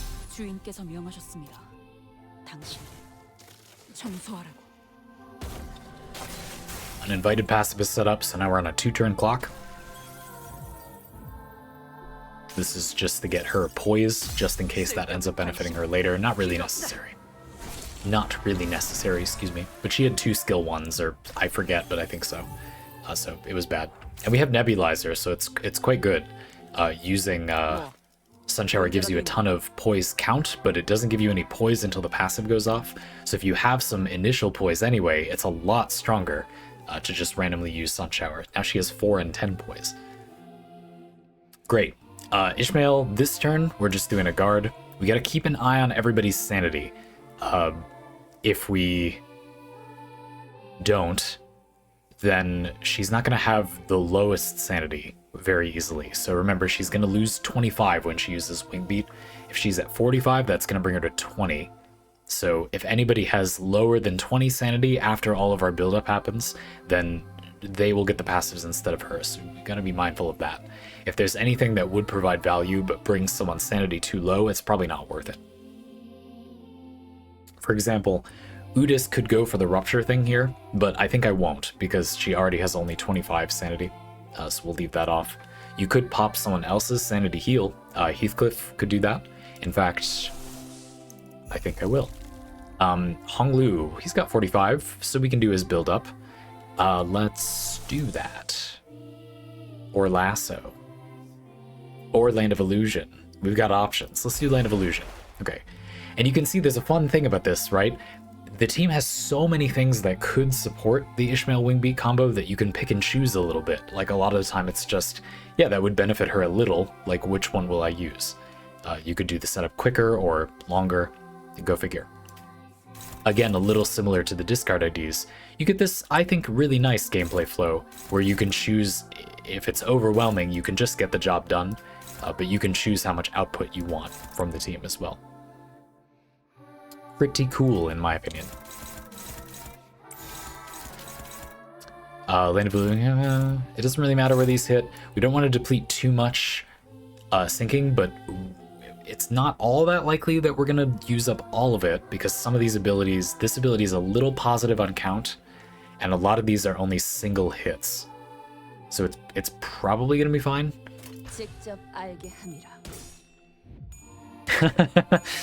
Bionic Me, you said, just putting aside the gameplay situation, what's happening in the lore in the background?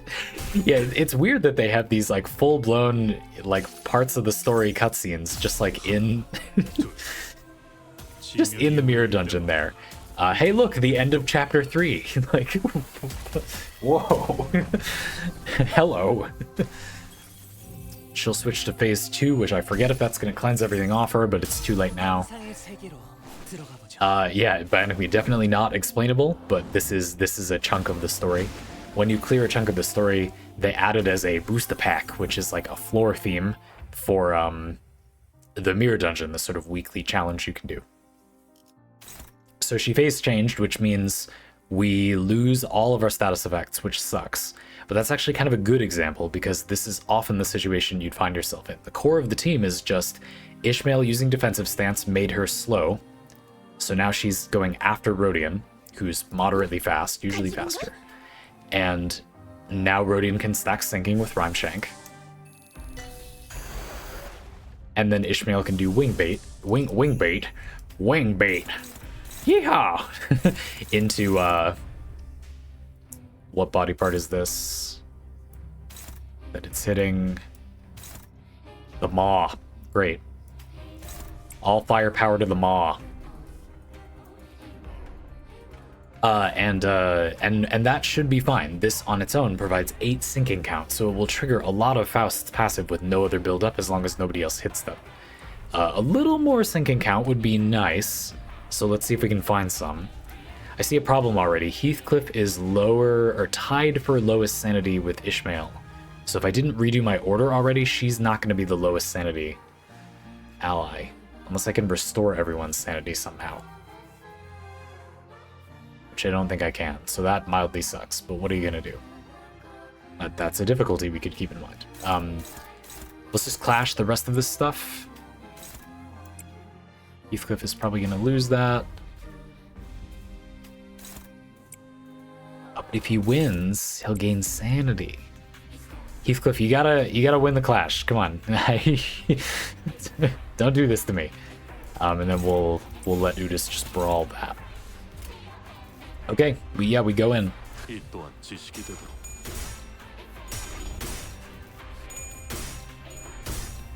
21, get in there.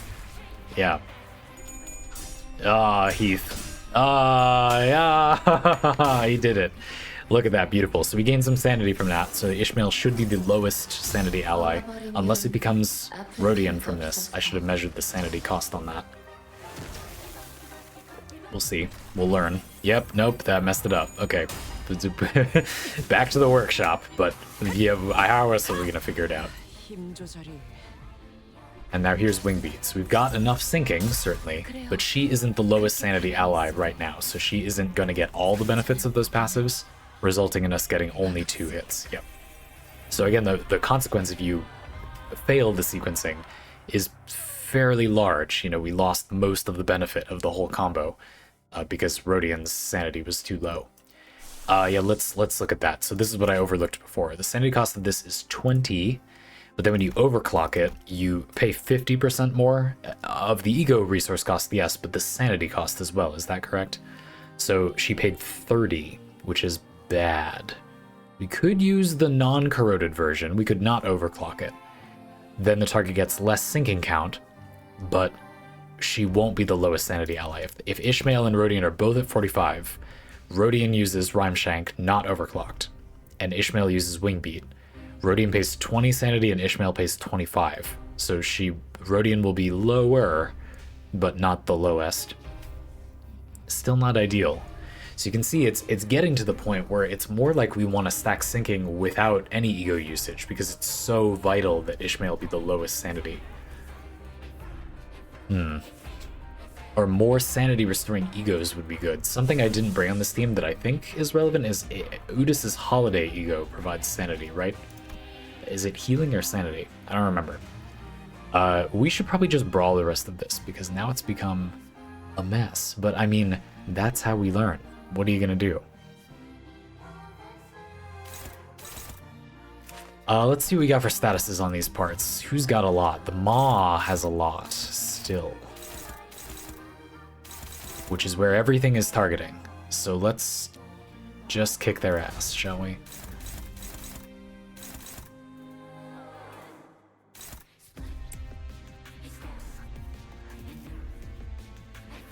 In fact, I'm gonna let Ishmael just crack apart. Of course, the safety net is you can have fun trying to get this to work, and then if it doesn't, I mean, this team is monstrous. You know, you're not exactly gonna die. So I think it's in good fun. How are we doing on resources, eh? Yeah, a lot of gloom. We can afford a land of illusion, sure.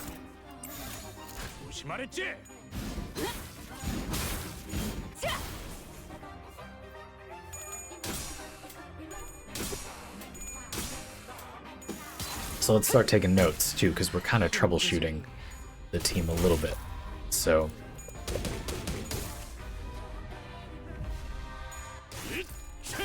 corroded, well, not a huge problem. Corroded Rhyme Shank is too much sanity. Team is quite strict on sanity.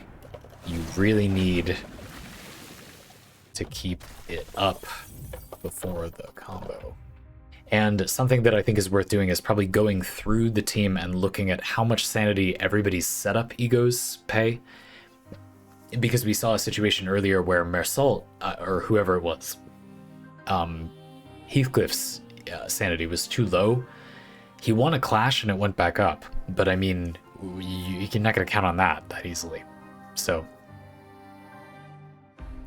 as long as everybody uses a tier 2 or lower ego for their setup, it's fine, because egos have regularized sanity costs for the most part. 20, 25 for tier 2 and 3, 20 and 20 for tier 3. Okay, no, they don't. They kind of have regularized sanity costs. Yeah, anyway, depending on the setup ego, yep, we're gonna have to look at, I'll say, look at exact costs of setup ego. Not like we need more setup stuff. Go figure, right? So yeah, let's just stomp this boss and then we'll keep on schmoovin'. Schmoove on in.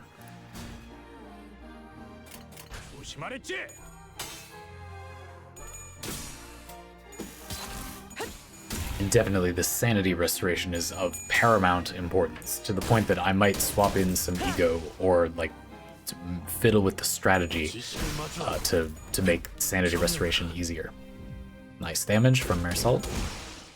Really, really good damage from the team overall, as you saw.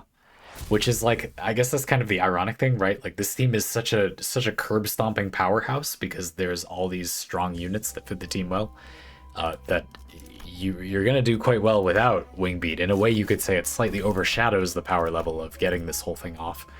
Because the team is already so strong, even if you don't. Else chicken spotted! Woo! Nice. Yeah, let's go for that. This is an ego gift exclusive to it, I believe. That, oh no, these are just the theme ones. Can you get the theme events in here? Let's see. The theme gifts in here.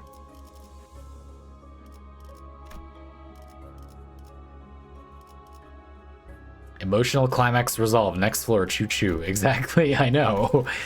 Now you pick another strange emotional climax. Or a vroom vroom. This is a bus, not a train after all. Bionic Me, you've never played Limbus Company, right? It's quite amusing that of your own accord you said vroom vroom, which is in fact a ongoing meme in Limbus Company by the bus driver. Yeah, let's go. I kind of want this though.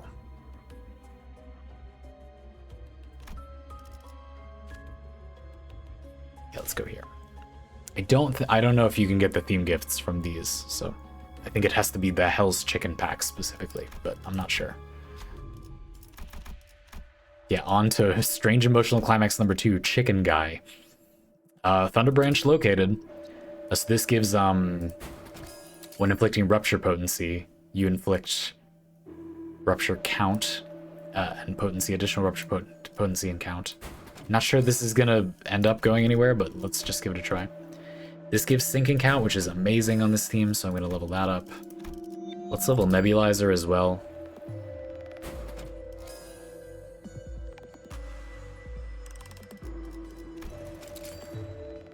And move on through floor 3, and then we'll probably break at the end of floor 3 and then do the rest. This is gonna be a long stream, but that's how the cookie crumbles, because I don't think that many of the enemies until we get to like floor 4 and 5 end bosses are gonna be able to take enough damage for us to really test this out. And you saw that boss was weak enough that if we fail on the first try, the boss is gonna be dead by the time we set it up again, so. Certainly also, I'm looking forward to the mirror dungeon changing over because that will give us a little bit more room, right? The enemies will be a little tankier. Yeah, we'll just go for a bit. Really good initial sinking. That's always nice to see, huh?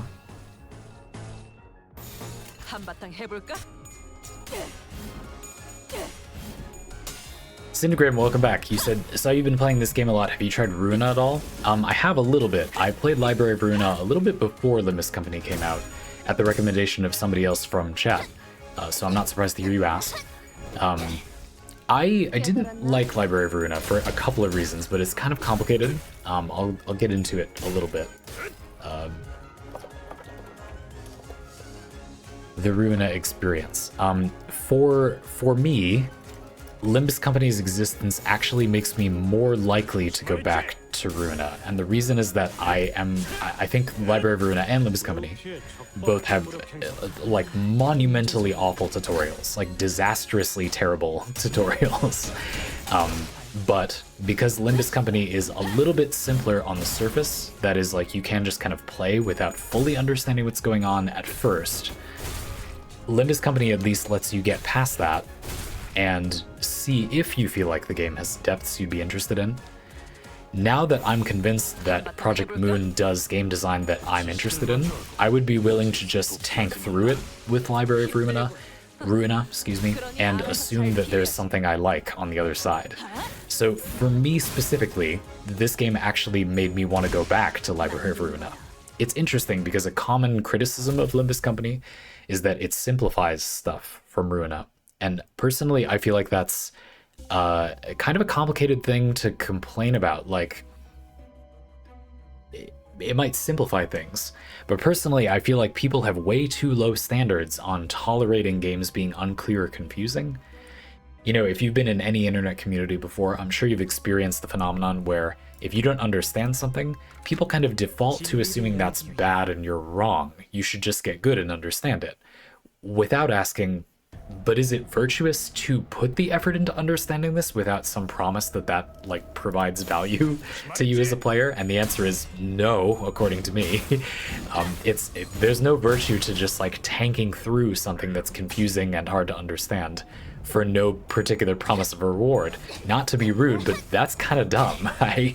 That there isn't really a good reason to do that. I'm just being devil's advocate, of course. It's cool that people stuck with Ruina and found depths to it, but it's not like bad to be impatient if a game is not putting its best foot forward. And thus, I think that Library of Ruina is benefited by Limbus Company. I think it's good that we have Limbus Company as well. Not so much that, oh, like people are just not willing to sign up for the complexity from Ruina. It's like, well, first they're not willing to sign up for the bad tutorial process from Ruina. All that being said, you know, Ruina and Limbus Company have really interesting riffs on each other's combat. That's another thing that I really enjoy personally. When you get to see a developer kind of try again with a type of combat loop they've made. A really good example for me recently is Hades 2. I really like Hades' design overall. I think Hades is a truly masterfully crafted build-making experience. You may have objections to other parts of it, and I'm not surprised to hear that. But from a build system perspective, I think it's incredibly competently made. the bar is low. It's not that the bar is low right now. It's not that high. And so yeah, it's a good job, but I mean, if the competition were fierce, I don't know if I would be saying that to the same extent. And then they tried again. And in Hades 2, there's a lot of riffs on systems that in Hades 1, I wouldn't have said I felt like were a problem. But if you show me what you could do with them in Hades 2, I mean, this is much better. I didn't think of that as being like so bad, but I mean, you know, the keepsake system, for example, in Hades 2, tremendously, masterfully expanded on compared to Hades 1, where like, yeah, I mean, it was an interesting part of the game. There are interesting choices it leads to, but I would say it was an incomplete idea. Maybe that's being a little bit harsh, but not super harsh, I don't think. It's was not a flawlessly executed idea. And in Hades 2, I feel like they learned a lot. Like they learned in a very, very focused way, and we get to see them directly iterate on that. Hades 2 for me is one of the rare examples of I'm so happy they didn't do something else. Like, we ended up getting something that I think from a build system perspective is about as good as we're going to get anytime soon, because they didn't move on to another game. I've heard a lot of other people say, I'm really sad they didn't make, you know, something new, a new world. And I totally get that, because I've liked it when they've made new worlds in the past. But they will go on to, like, there will still be other ones, and personally I think I'm thankful for them iterating this time. It's just great. Without talking about Hades 2 too much before it's actually out, I just like, you're in for a treat.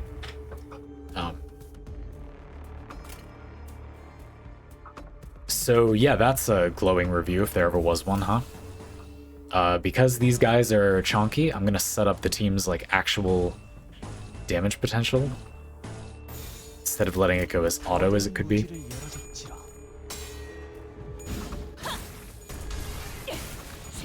Yeah, and I would also say the thing about Hades 2 is that for a lot of people, the early access of Hades 2 is really a level up. You know, I would not be confused if people waited till its full release. Why not? There's plenty of cool games to play. But it's the rare example where the early access version is already much better than many complete games. Like, and there's a lot of content, enough that because I have limited time, I'm actually quite happy to just jump in. Whereas I would normally be really gung-ho to just wait. You know, what's the rush, right?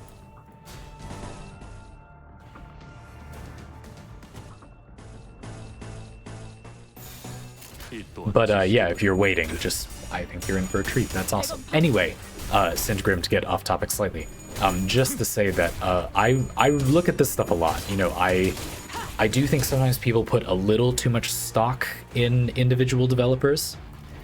I think the way that usually manifests is that people think that no matter how a developer delivered a game they thought was really good, future games from that developer ought to be evaluated as being probably really good. I really strongly disagree. It matters how they produce that good game. A lot, really only how they produced it. I think, for example, BioWare is a great example of a studio that has, in the past, made some games people really liked. But I'm not entirely convinced from the way that they talk about making those games that they systematically created those games, as much as just put a lot of talented people together and had good initial momentum at a healthier time in the industry. And in interviews for things like Anthem, for example, you hear people banking on the BioWare magic, which I'm gonna be very harsh and say, like, that is child's play compared to the game design that I'm looking for from you here, BioWare. On the other hand, Project Moon, the developer of Limbus Company, has shown me that they are messy and are not good at explaining their mechanics. But there's really new types of depth in these games. Like, there's new ideas in here. I will accept that. That is enough of a coherent, like, statement from the developers that I'm willing to say, all right, let's take a look. This is kind of a separate topic, but as an aside, it's also pretty interesting to see how, like, office culture and workplace culture have affected Project Moon. I read an interview by Kim Ji-hoon, the director at Project Moon, And the way he runs Project Moon is not recognizable to my cultural context. I'm not saying that in a good or bad way, I just think that's fascinating. And so it's really interesting to see how these mechanics came out of that workplace culture as well. So that's a whole separate thing. The point is, what they're cooking at Project Moon, it's not that it's like better or cleaner necessarily than what other games are doing, but it's coherent and known. They did it on purpose in a way that I think a lot of other developers didn't. That doesn't necessarily mean it's all good, though. You know, some of the things they did on purpose are bad, and then they did them on purpose again in Limbus Company. That's not good. But I do think I would rather have that, is all I'm trying to say. It's more followable. I think people are a little too quick to treat developers as developers when there are many different types of development studio or group or person. And I like this type of developer. I think it's useful. It's you get interesting tidbits out of it. So I am keen to sit down with Library of Ruin at some point. I'll tell you one last thing. I think I am a little worried though about Library of Ruin because I've heard the community will just talk about anything this way, right? But like some of the stuff I've heard from people who talk about what they liked about Library of Ruin is what sounds like an uninteresting form of difficulty. Or I would not even totally agree that it's difficulty exactly. If you have to try things over and over again because they will randomly kill you, that's not hard. That just takes a lot of time. There's a gray but existing barrier between when something is just time consuming and unfair and when it's hard in a way that involves your actions. And so I am a little concerned about that with Ruina. I feel like Limbus Company has mostly avoided that kind of stuff, but this is later of the two games. So anyway, sure, Alanox, another way to word it would be more like trial and error.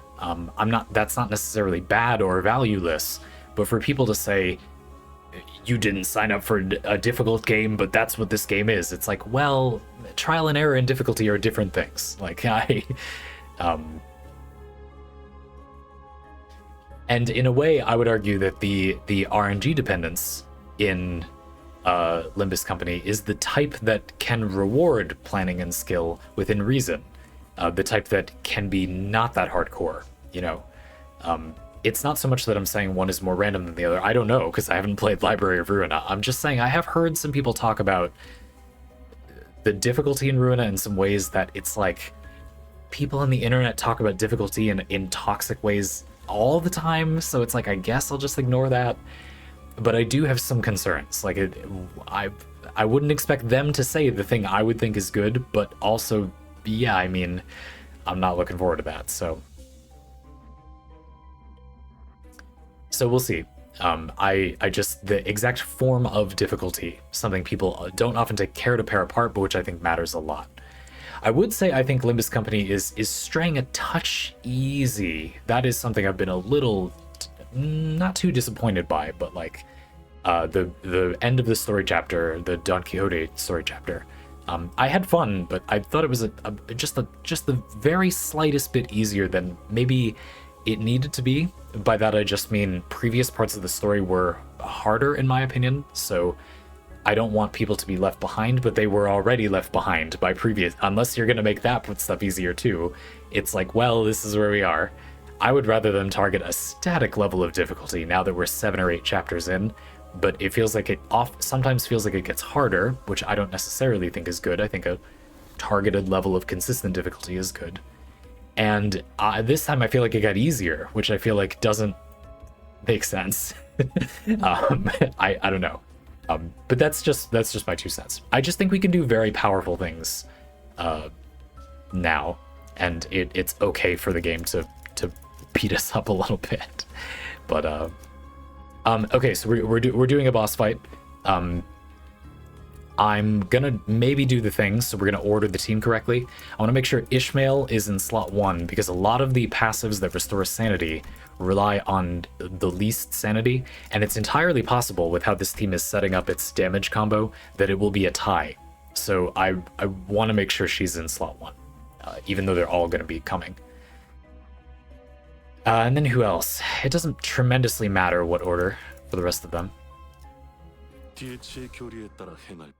Anyway, thanks for talking about it a little bit. Interesting question, Sindgrim. And as you say, it's complicated because Limbus Company has a lot of randomness, which is in a different way from the thing I'm concerned about in Ruina. Jaman, you said, I used the strategy guide to introduce me to how the fights were going to be, so I didn't have the trial and error as much in Ruina. Interesting. Maybe I'll consider doing that when I play. I'll figure out some of them myself just to see, because I'm interested in critiquing the design, but it's nice to know that you feel like you have an out if that isn't fun for me. Sure. Cool. Gonna put that in my notes.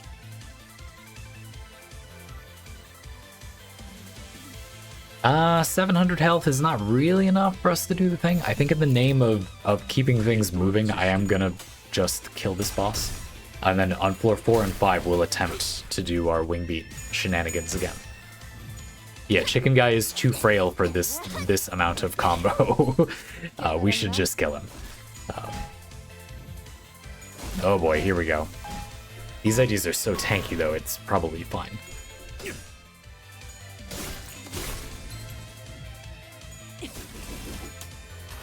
Just catching up on chat a little bit more.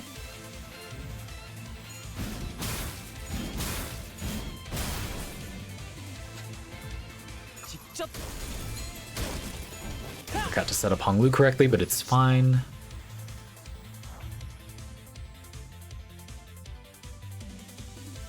And we're mostly just going to focus down Bongi, which is easy because we have a lot of syncing application.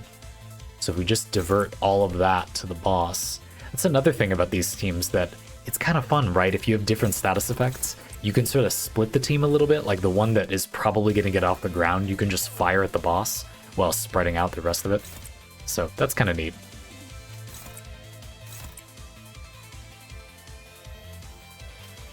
But in this case, we need some clashes as well. Clashes. Clashes, you see? Mersalt, why? Why this? My boy. Poor Mersalt IDs.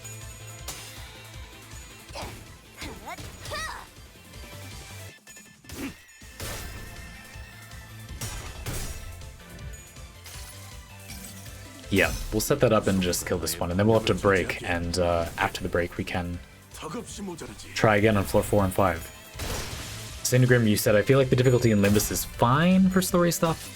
The main thing for me is that you can just win rate through mirror dungeons, which are the bulk of what you're actually doing. Yeah, I mean, personally, I think that the balance of having the later floors be challenging if you have a fully stacked team, unless your ego gifts go crazy, is okay, but it would go somewhere if the game offered more difficulty than that. Earlier, I thought I saw somebody mention endless mirror dungeons, which is an interesting idea. Jaman, was that you? Yeah, you said, honestly, I would love an infinite mirror dungeon. I don't care about rewards, but just infinitely scaling enemies would be a cool stress test. They experimented a little with that concept in Railroad 2. Yeah, I can see that maybe they will get into that. You know, there's hope that we're gonna do that at some point. But yeah, I would agree. I think if you don't have stuff you want to do during the beginning of a mirror dungeon and you have a powerful team, that may get a bit boring. I think it's mostly good news. I think unless it's a kind of a whale complaint, I'm not accusing anyone. I'm in the same boat.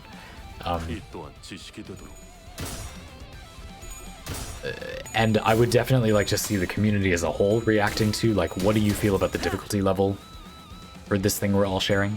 And to be fair, they change it a lot. So I'm optimistic, but I kind of share that feeling, Syndgrim. Yeah, I wish the first 3 floors or so could go faster, or there was a way to win harder is often a kind of tactic in these games that you can use to get somewhere. If there was a way to kill enemies more and kind of push through multiple fights faster, that could maybe fill the role I'm looking for.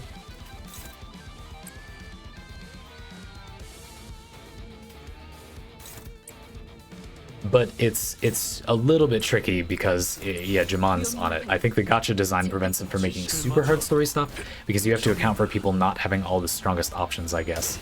Yeah, but there is a normal mode of mirror dungeons, and again, that's why I bring up the possibility of we might be able to find a solution if we pursue different ways to succeed.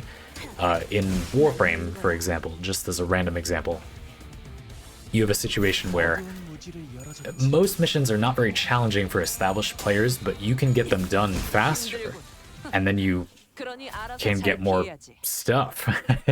And I think there's potential for that here as well. One problem I have with a lot of these normal fights is you can't win them that much faster if you have IDs that clash powerfully. And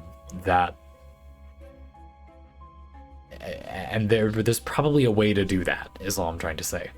Something like allowing overkill damage on early floors, or that doesn't really totally work. I'll have to think about it, but I don't know. I'm not convinced there isn't a solution there. That's all I'm saying. Yep, this is really good here. Hey, there it is. Beautiful. Just get the gifts that make you win. It's fine.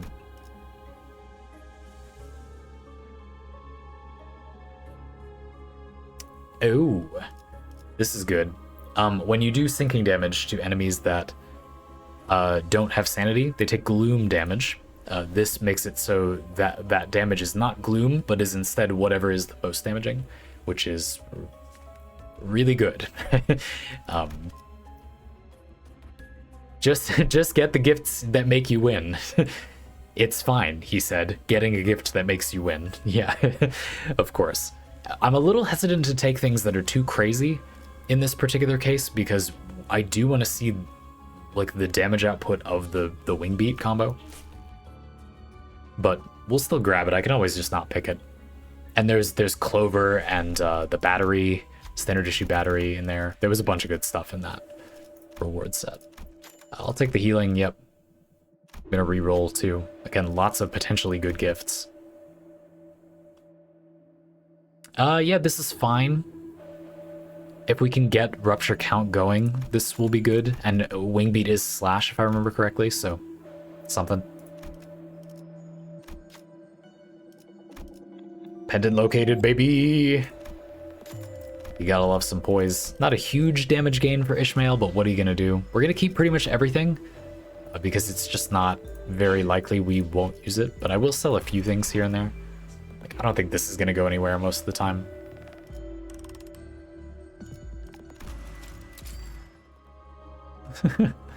The Pekod booster pack can suck it. Oof. Big damage to the Pekod pack.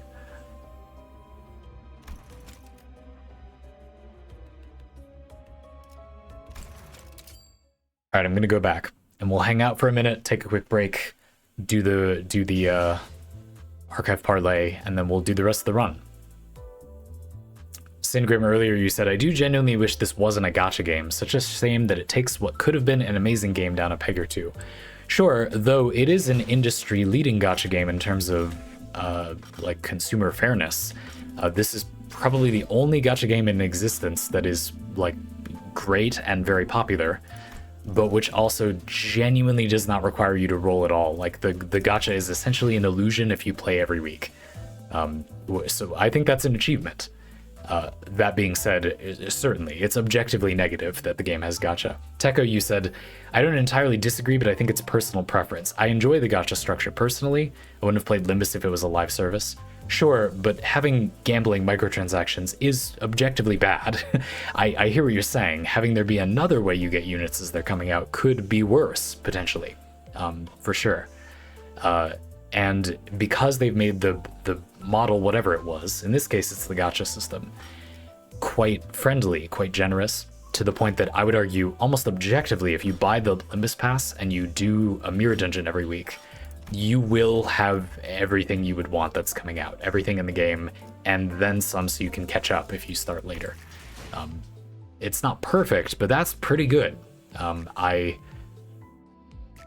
I think that's solid. And to be fair, if they're continuing to develop it in a way that is not cash grabby, and they've many times, Project Moon as a developer has promised to like use that money to pay it forward, I'm not to be cynical, but I would take that with a big grain of salt. I don't think that I don't evaluate that. The game is the game.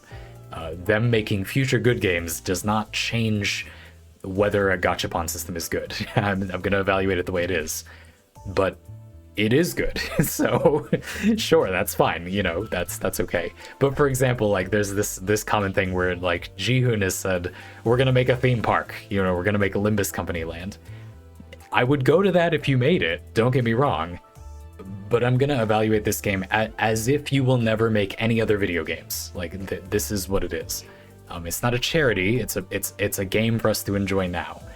Maybe that's cynical. You can disagree. It's not wrong. I'm just saying I personally think I'm willing to give it a pass because it's a good client experience currently, not because in the future maybe they will do something else good. And I think for some people it wouldn't be. You know, the Mirror Dungeon is a minimal commitment every week, but not no commitment every week. You might really enjoy it. I really enjoyed the latter half of it and doing it on the stream.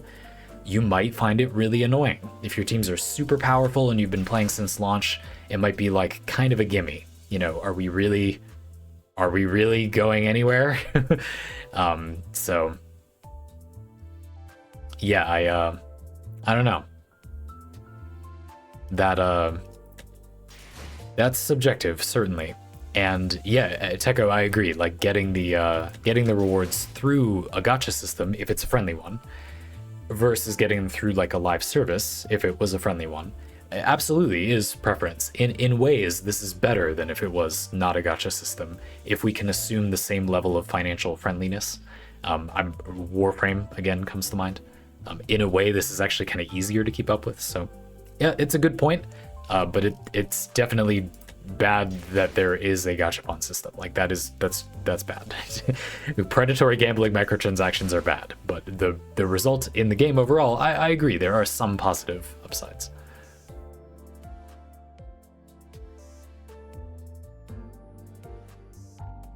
I'll see you later, Techo. Have a good one. Thank you for weighing in about that too.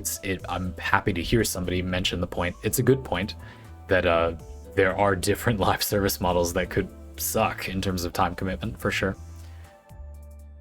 Oh, Syngrim, you said like the only part of the game where rolling matters is while Pergasnite, which is perfectly fine. It really is just the real-time stamina and the Luxcavation grind. I don't consider those correlate with games with gachapon, but I was using gacha to mean something quite literal, only the rolling system that is a gachapon machine, not the mechanics that correlate strongly with, but are not literally gacha mechanics. You're right, obviously I'm not the hugest fan of those either. Games that are trying to place the player out will do stuff like the stamina system, and maybe grinding for resources will be a little bit slower. But even then, I feel like Limbus Company does some good things here, like letting you skip battle. Got a busy day? Just skip battle through dailies, and you get most of the value anyway. I think that's a strong point of the game in some ways, but it's a strength about a weakness. So yeah, it's not all good.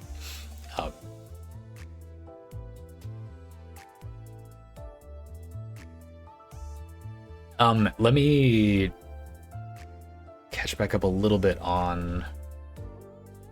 There was a lot of stuff earlier. Alanox brought up an ego that we can't use on this team, but which I really want to do a thing on.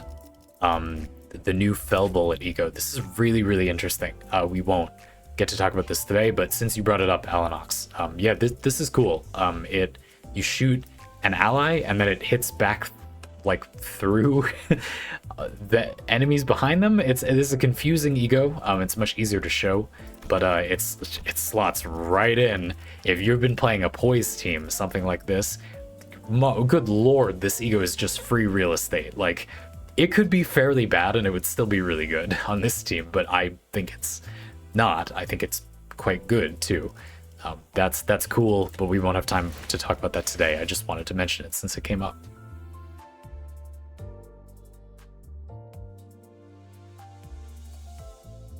But yeah, anyway, just to say about the Mirror Dungeon thing, it's kind of a watch this space story as well, right? Because they do, if you haven't seen gameplay of this game, the exact construction and structure of this piece of content has iterated just about every season or two. So they redo it fairly often. Some of those changes have been really good. I like the booster packs idea overall. That's an interesting design choice. I feel like a lot of games could do cool stuff with that.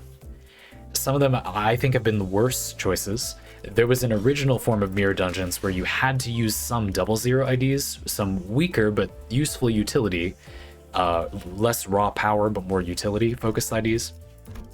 And I thought that was really cool. You got this feeling of maybe you'd make a team for sinking or rupture and you'd fit in a few like more utility focused units because you had to at the beginning. And then you were allowed to spend currency during the run to upgrade your team to 000 units or not, or spend that currency on something else. I thought that was cool. That did something in the game really elegantly. I wish they would put that back.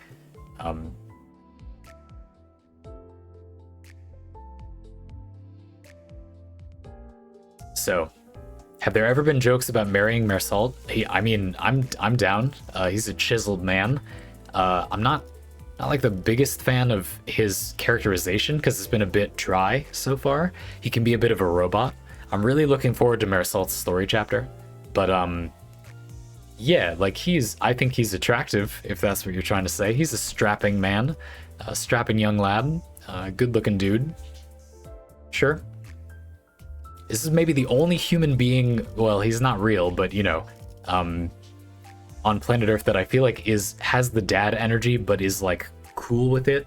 I feel like that. No offense to any dads out there, but I don't usually think that's a good look. I think here it kind of works. I'm sort of into it. So you'd have him as your significant other. Well, let's take me out to dinner first, Bionic Me. I would go on a first date perhaps, but I wish he'd claim my bones, to be honest. Woo, baby. Okay, that escalated quickly. Anyway, I mean, everybody, we're all responsible for that. Sorry, just catching up on chat because there's been some interesting comments. Asymptomatic, you mentioned that Ruina, Library of Ruina, has a booster pack like drop system that may be like related or inspired. That is very interesting. The Limbus Company Library of Ruina has a really, really interesting like gacha in pay to own system, which is almost unheard of. Like there's almost none of those in the entire games industry. There are some, and they're often not very well regarded. I've heard that one of the Xenoblade games has a similar system, and apparently people really don't like it. I'm not that interested, but that sounds bad. I don't know. In the literal I played of Library of Ruina, I thought it was cool. Yeah. I'm definitely interested in getting into that a little more. Asymptomatic, you said, lightly randomized progression helps the player think about new game pieces organically. Randomized progression gated by polls is rough. Right. It's kind of a middle ground in gacha. For sure. That's interesting. That will be interesting when I get back to Library of Ruina. Yep, that was a cool mechanic.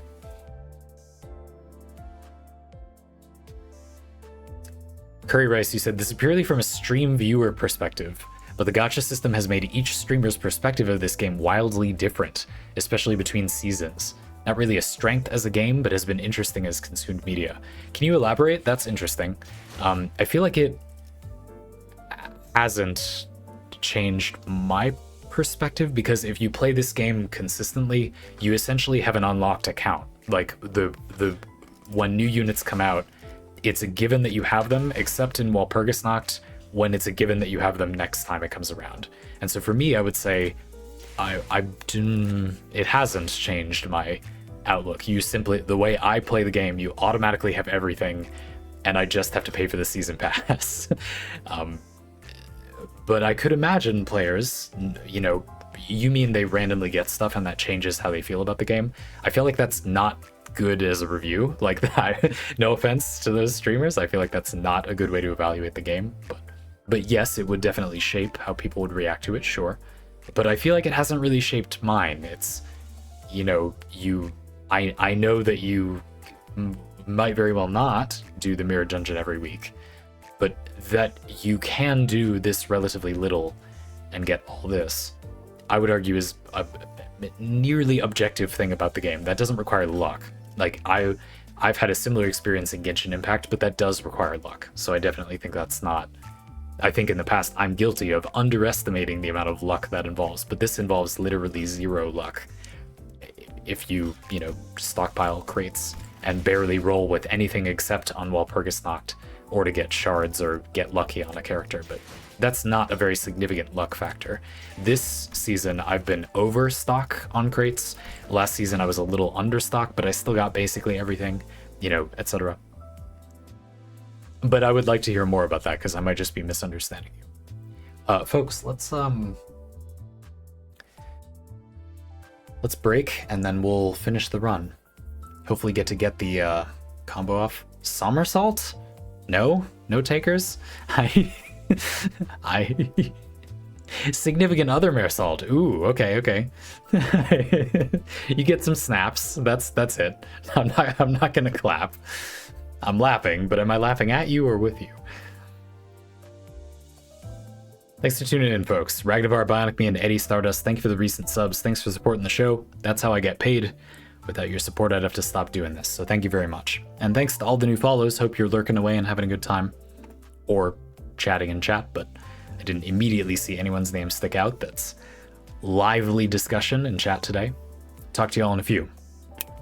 Hello, and welcome back to our little Q&A break segment that we call Twitch ARRchive Parley, where people from previous streams submit questions and I talk about them during this little break. I pre-recorded this right before the stream, so I'd have something to entertain you with while I took a quick break. So welcome aboard. This question is from 3Fast5Me, who asks, how do you come up with builds without just copying something off the internet? When I play Magic, I always net deck, and it's because I can't think of anything better than the things I'm finding myself. How do you resist the temptation not to do this? The temptation, interesting. I want to say net decking, but let's do just how to come up with builds as a subject. This is a great question. It's hard. You could answer this quite easily in a full-length parlay, like we do in the Pentaloon Saloon channel. But for a 5-minute answer, I think that what I would say is it stems from different priorities. So when you said the temptation to look up a build, I mean, I do look up other people's versions of strategies. For this stream, for example, I looked at what other people did for Wingbeat Ishmael teams. For a lot of the decks I've made for Magic the Gathering, I'm not sure I've ever even made a deck in Commander where I didn't look up what other people are doing for that Commander, just because it's interesting. And I wanted to see some basic staple cards that if I was looking for a synergistic option for an aspect of the Commander's ability, it's like I'm fairly obviously going to want to use this. You could just kind of skip the step of finding those and deciding which ones to use. But I often don't include very many of those cards or have a very different theme. For example, many of those Commander decks end up having a theme that isn't even listed on the Commander's EDHREC page. Now, I'm not trying to say that it's so unique, no one else has thought of it, but it's certainly not classified under one of the buckets that EDHREC's data uses. I did look at what other people used, but I came to a different conclusion. So why is that? And that's where I'm coming back to this idea that it's because of different priorities. First of all, there's this idea that I'm not trying to make something that's just as good as possible, or even as good as possible within my budget. I have other particulars to the thing I want. So in Magic, for example, I'm avoiding cards that make you shuffle, because I think having a group of decks to play Commander with 4 people that all 100% disclude shuffling, exclude shuffling, disclude is kind of fun. They really don't include shuffling. Significantly speeds up play. And I think that when you're in a balanced group like that, there's arguably also very few benefits to shuffling. It's a whole other thing, we can get into it sometime. Tutors are probably the biggest thing you lose, but there's actually kind of a workaround for that. Anyway, I'm not looking for a lot of the same cards. A good half of the cards that I see on the Commander's EDHREC page, for example, I simply am not going to play. I'm not even considering playing them because they make you shuffle, and I've just banned that for all those decks. That's what we've decided as our playgroup. So that's one thing. Different particularities. I just like different things. You might find a card is good, but you just don't want to win that way. And you might decide, well, this deck is trying to create this fun experience. I want to create this kind of power dynamic at the table, and then I'm going to attempt to win in this way. I'm going to fight the table and try to do a big overrun, but people will see it coming. They'll see me building up creatures, and then I'll stampede over everyone. A lot of people don't care about this. They just want to win or do the most powerful thing, and that's okay. I just have a more particular thing I want. I'm more picky. And so a lot of the same recommendations simply don't appeal to me. There's also the element of, if you have a playgroup of people that also feel the same way, it's a lot easier to care less about power. You won't be beaten out of playing the game by people who have different priorities than yours if they don't have different priorities than yours, you know, if they're the same. And in Limbus Company, you could go a bit further. You know, for example, something I bring up a lot is that I'm trying to play a wide variety of different units simply because I enjoy it. It's just fun. I mean, in a broader sense, I could ask, what all is the point of using the single strongest thing every single time if you don't need to, you don't get rewards for doing so, and you have to use a very narrow range of units for doing so. Fact aside that there are just different benefits to different teams.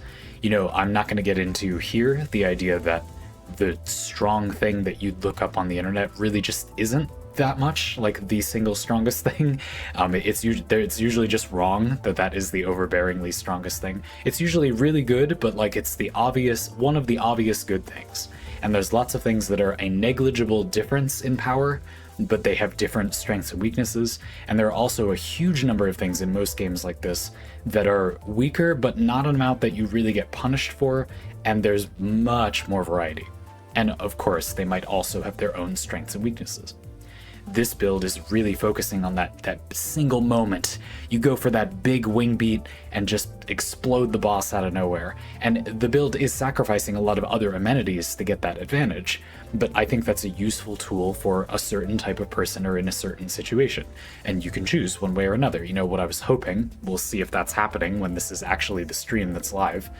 What I was hoping is that this would be a good team for when you want to auto-clash through a mirror dungeon and then have a fun time clearing the bosses, but really expedite that process. You got a busy week, and you want to have a fun time fighting the boss, you get a big, glorious combo with a ton of damage if you can pull it off correctly, but some sequencing. It's involved, but like very, very quick. You know, this team spends almost all the resources it can out of clashing the normal encounters and into hard focused encounters.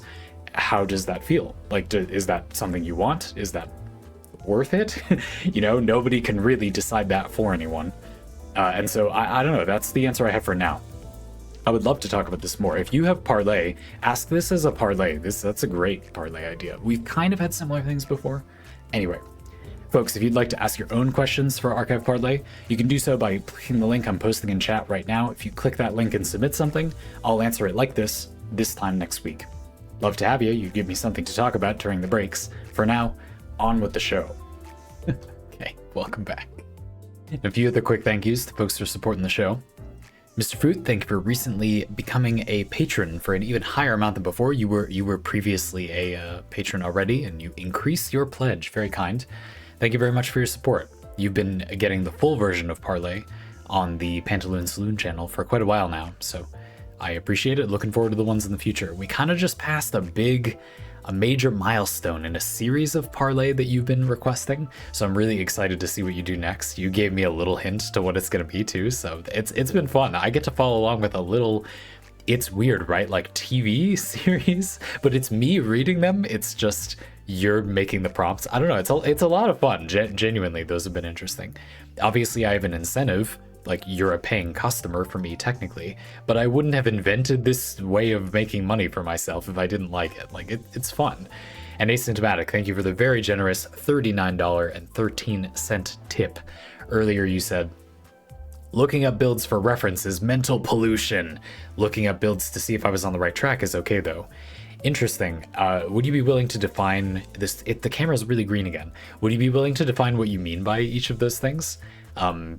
For reference, like to get ideas for what you're going to include in your thing, versus what do you mean by looking at builds to see if you're on the right track? I would love to hear more about that, because I have a similar, maybe the opposite actually. I don't really know. I'll have to hear what you elaborate, but like a similar feeling where it's almost like if you look at other people's progression through a build, it's like a spoiler sort of, where you'll probably walk through a similar path they did, and that's part of the fun. And so and if you just want the end result, that's worthless in many of these games. Like, you'll just stomp your friends, or the game won't reward you for that level of power. Like, the result isn't valuable in many cases, unless it was that you made it yourself. And so to just jump to it will often remove the only benefit of the build system. I often say it's not really players' faults either, right? Some games, it's just, you could argue that this means the game shouldn't have build systems. If it's only interesting to players in that they want to look up the better builds, you could argue that should the game even have a build system? But then what if the game just isn't attracting the players that do want to make builds? Just because the player doesn't think they want to make a build and have fun doesn't mean they know from experience they wouldn't like that either.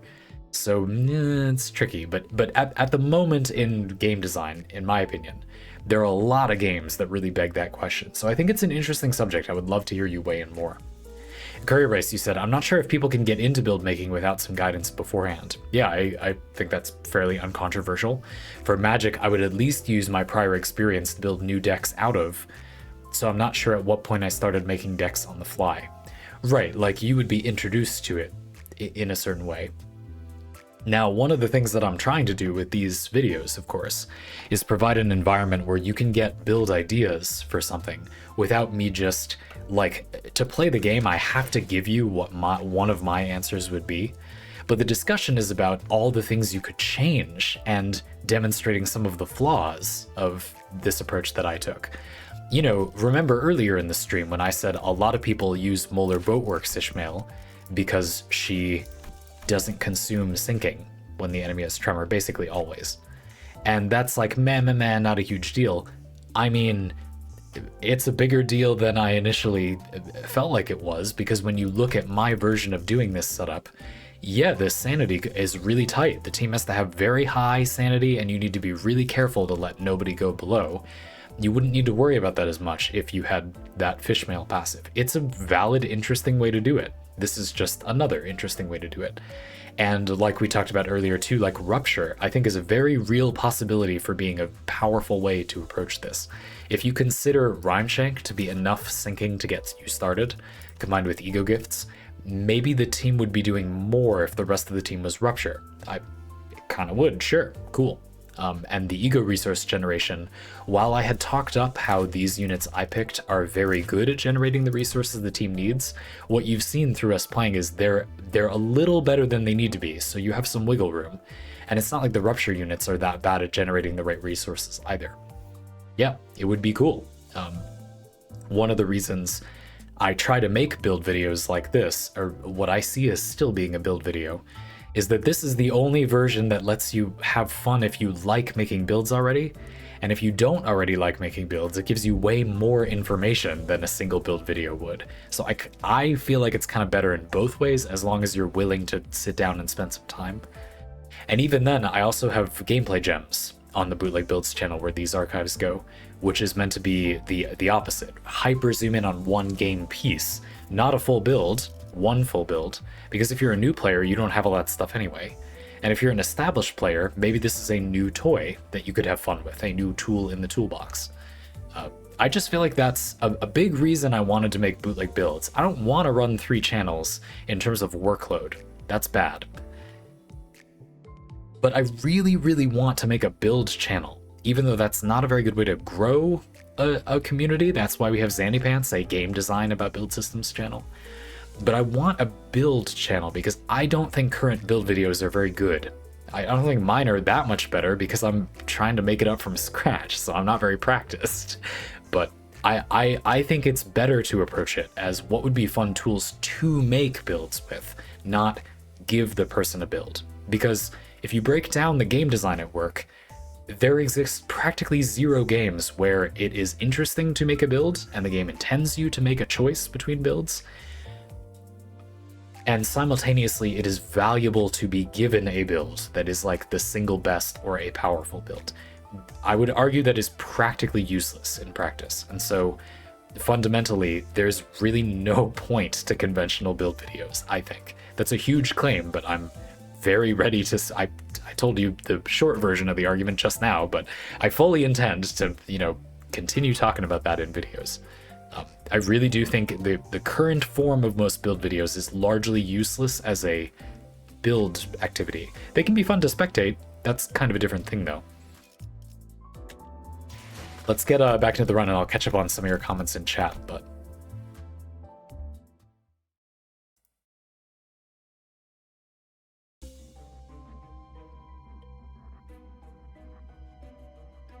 yeah.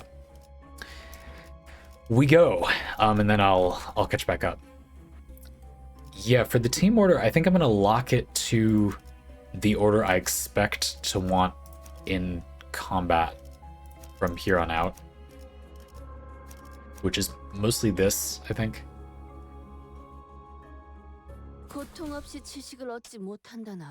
Syndgrim, you were elaborating on that point from before about looking up information about builds, or like the question that the person who submitted ARRchive Parley asked about, like how to get into making builds or come up with builds without just looking them up. And Asymptomatic had proposed this idea that it kind of ruins it if you look it up in a way, which I'll read your elaboration on first. You had originally said, looking up builds for reference is mental pollution.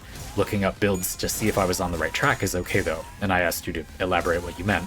Asymptomatic, you said, if I read someone else's guide, I'm subject to their biases, and it poisons the magic of finding it myself. Similar to what I was saying. Sure, okay. Yeah, I certainly agree. There's a way in which I described it as almost like a spoiler in a weird way. Like you don't get to just come to that conclusion yourself. And for many build pieces in many games, you likely will come to similar conclusions to other people.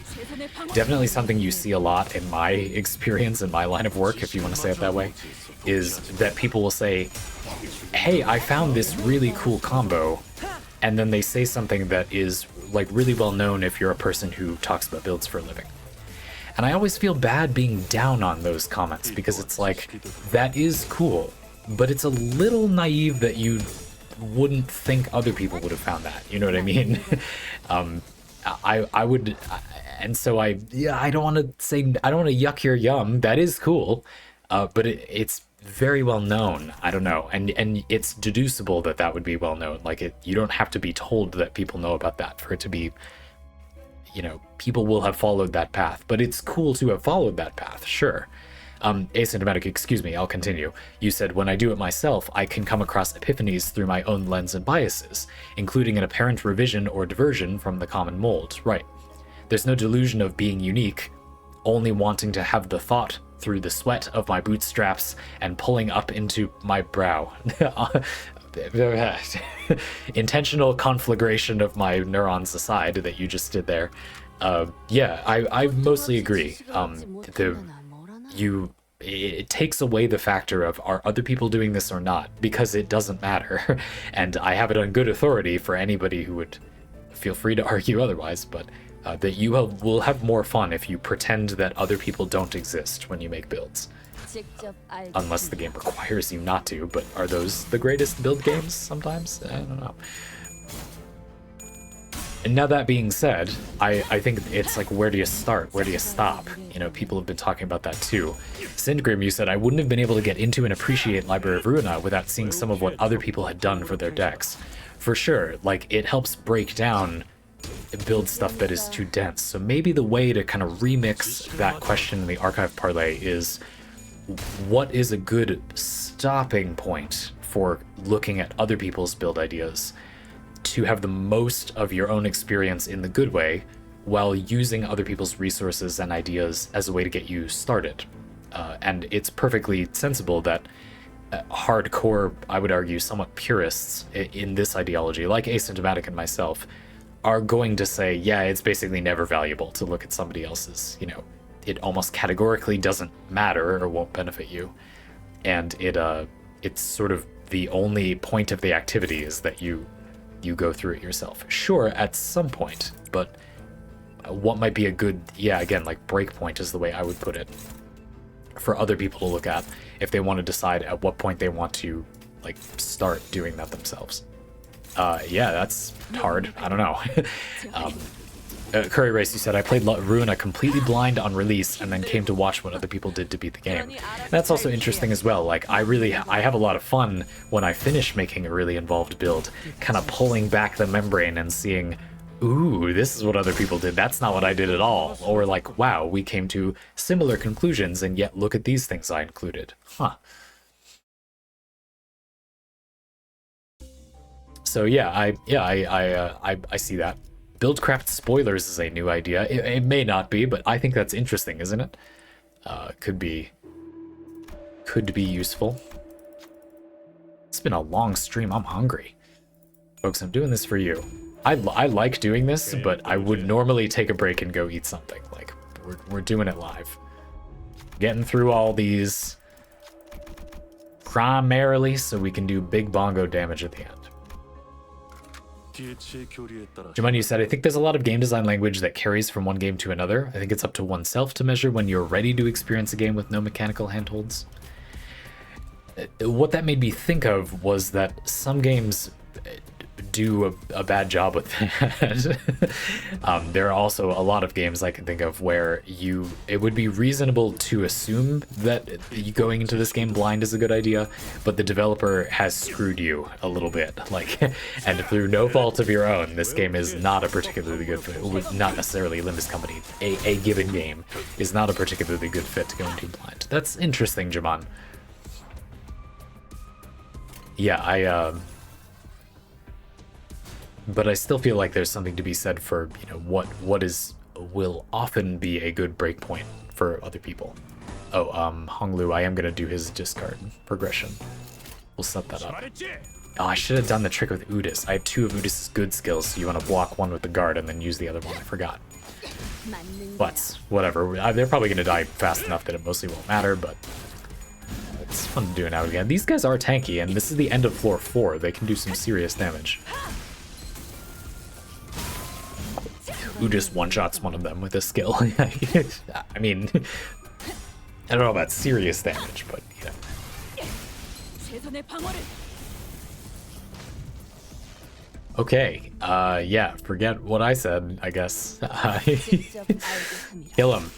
Go. Udis just killed one with your skill 1. So that's happening.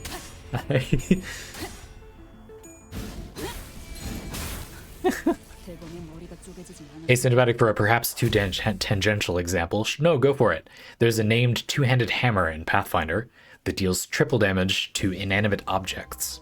Okay, cool. Noted out the premier weapon to destroy other people's weapons or property. A very common interpretation is just stacking the damage, but I chose to build around it in a way that counters objects without giving up anti-personnel ability. Right, you went more for the thing of evening it out rather than maximizing it. I was planning, I'm hoping to do a whole series that's about like different like swings into like directions of interpreting a game piece. So for example, like that idea of stacking the damage, maybe you call it maximizing versus rounding or generalizing, you might call it. I think it's interesting to look at those impulses and how they what triggers them for different people as well, because I think it varies a lot from person to person, more than you might expect. People agree less than you might expect on like what pieces warrant generalizing versus maximizing. Asymptomatic, you continued. One thorny Library of Ruina example in my mind is the loyalty matchlight combo, mostly a gripe with myself. I had 2 of the 3 epiphanies needed to come to that conclusion on my own, yet I had it spoiled to me in the end, and the joy of discovery was denied to me. Yeah, and I personally I'm not going to tell you that's being dramatic. I feel like that makes sense. It is like a spoiler of a kind. And when other people will, if you complain about that, the internet can be not amazing sometimes.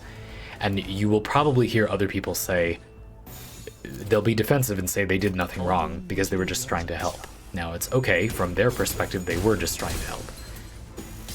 But it like doesn't help though. I guess that's the reason I'm trying to build up to this eventual video that's about, you know, you categorically don't need that information when you play these games. Unless people directly ask, And even then, I think they're often somewhat mistaken that they need the same information, that they need to be given an answer. I would argue in many cases that's just a flaw with the game's design, and people are a little misguided for thinking that that is helpful. But sure, like, you know, maybe you don't chew them out, but I get why you'd be disappointed asymptomatic, yeah. And I would imagine that if someone were to complain about that, you would get people on the internet being defensive and saying, well, it's trying to help. And it's like, you were trying to help, but that doesn't mean it would ever actually help. Again, unless someone directly asked. Obviously, I'm not saying that people who are asking for help don't want help. Obviously they do.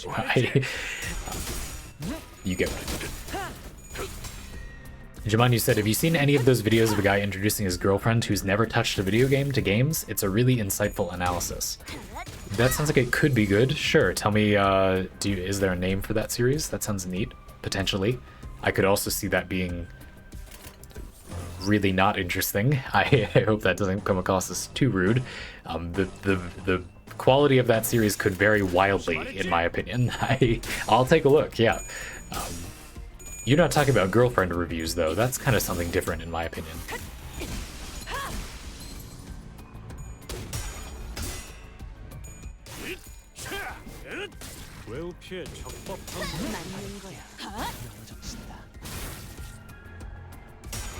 But yeah, I would be down to take a look at that.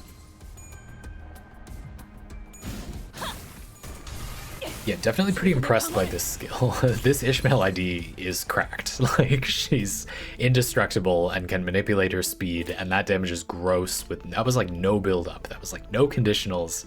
She just does that much damage. Like, that's nuts.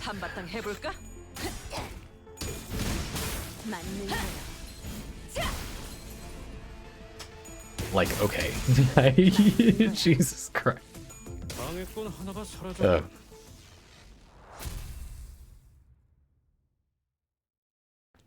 So yeah, for sure. I mean, just to say too, to Sindgrim and Curry Rice and Jaman and such, I don't want to put words in Asymptomatic's mouth, but I'm certainly not saying people like shouldn't look at build advice stuff. I just feel like encouraging people that what they think of is good is all I'm trying to do. I just want people to feel like you don't need anyone's validation that your build idea was like good enough.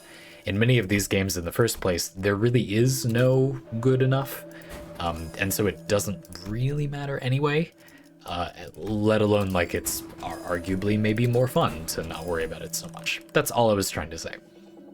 I would never be like cross or frustrated with someone for looking up a build. If that's what they've decided they want to do, I just lament that I think a lot of the time it really isn't what they want to do. They've just been put in a situation where their perception is that they ought to do that, or they're supposed to do that, or their idea isn't, you know, they've pre-assumed their idea won't work, for example. And I think sometimes that's also not true. And people just want to enjoy another aspect of the game and they want to bypass the game's build systems. At their best, these games allow you to bypass their build systems if you really like something about the rest of the game. But at their worst, they trick the player into thinking they have to do homework when they actually don't, merely to enjoy the game. You see what I mean? We're definitely comboing off here. Okay, because this song is going to make it like slightly difficult to focus on what's going on, I am going to mute the audio for... We're going to do something very deliberate and complicated. Having there be lyrics while we do that is not good. Going for it too. Big damage boogaloo. So remember, our timetable is kind of two potential turns of setup here. So building enough Tremor to convert to Tremor Decay with Heathcliff's skill would be nice if we can, but it's probably not going to happen with this theme that much. Setting up the discard IDs, yep, Honglu got his skill 3 right away, which is great.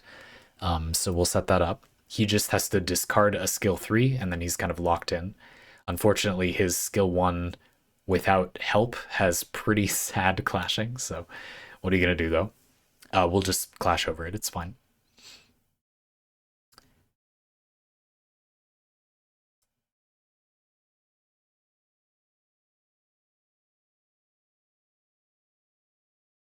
And then for the rest of them, we have a bunch of stuff to set up.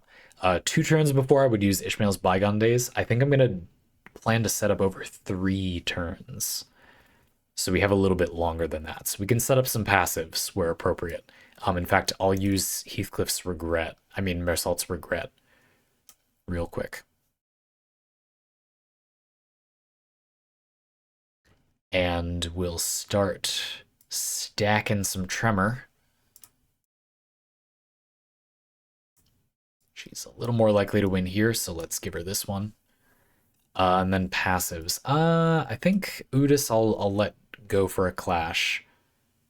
And the rest of the yeah, there's not too much. Let's just get set up. Let's lower the boss's sanity a little before getting into it too much.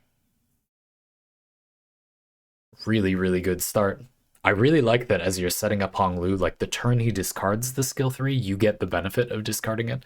So yeah, like if it's a skill 1, you do get low clash power, but you get great damage output. It's not setup is kind of a strong word, is what I'm getting at, right? It's pretty good. And that encourages you to do it more. It's, you know, the setup is strong. You're not sacrificing effectiveness or speed that much by setting him up. Now she's got really low sanity, so we can lay in, get some big bongo sinking. Tons of sinking, and we have really good sinking gifts as well, so I'm optimistic about that. But I didn't hit any of the trees, so we'll see how that goes. So if these guys stack enough seeds, they're gonna, I believe that's how it works, it'll entrap one of the units. So we just have to manage the seed output. If we can kill enough of the trees, it's pretty easy to just clash her attacks, and then it's no big deal. And we have units with aggro, so the focus fire is real for sure. But yeah, we're trying to avoid 5 seed stacks. And in fact, these two don't have many, so we can actually still let a lot of these go for this turn. That's great. There's a pair of Uda skill 1s coming, so I'm gonna let her use her skill 2. Discard this skill 1, then she's going to get another one, and I'll use an ego. Looking for like an AoE, realistically. And I think I'll also grab a little bit of healing. We actually need healing fairly badly, so I'm going to do double pursuance egos, and these are AoEs, so we'll do a little damage to the bushes too. And we can probably afford to do a little more than that, so I'll use Heathcliff's tier 3 ego. Now this is a multi-target AoE and also restores sanity, so it'll heal back some of that, so we're ready to get Ishmael going. Is this 2 turns before we're gonna go off, or 3? Kind of depends how everything susses out, I guess. Yeah,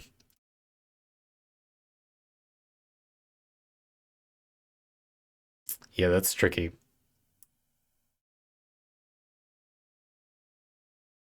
I'm gonna set up some Ishmael passives. No, I'm not. Let's heal sanity. Blind Obsession heals sanity. She does pay a good amount, but she can heal herself with it, so I think it'll be fine. These are all getting clashed. Great. Hong will lock in a guard and just start going ham. And we go. Curry Racy said, I want Project Moon to clarify what aggro actually does. Even after all this time, we still only have an assumption of how it works. Right, it makes enemies target you more, but how can you just say, like, I'm sorry, but how can you just say enemy attacks will target you more, right? In a game with this level of you digging into exactly how things work, like, how does it make enemies target me more? Like, I'm with you. Tell us how it's coded. I don't know. Is that bad?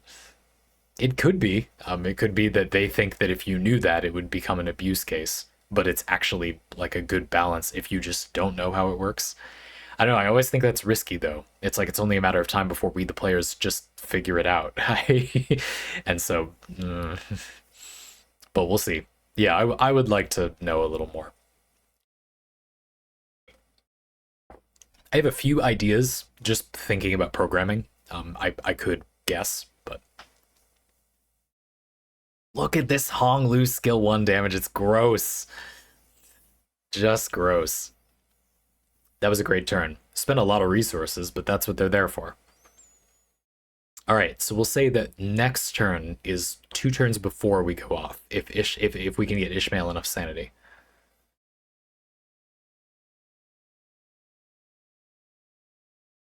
The Ish is at 40. I would say that is enough sanity, provided we do some other sanity restoration, because Heathcliff is at 45. So what I'm going to do is, so 2 turns before, we'll do Bygone Days.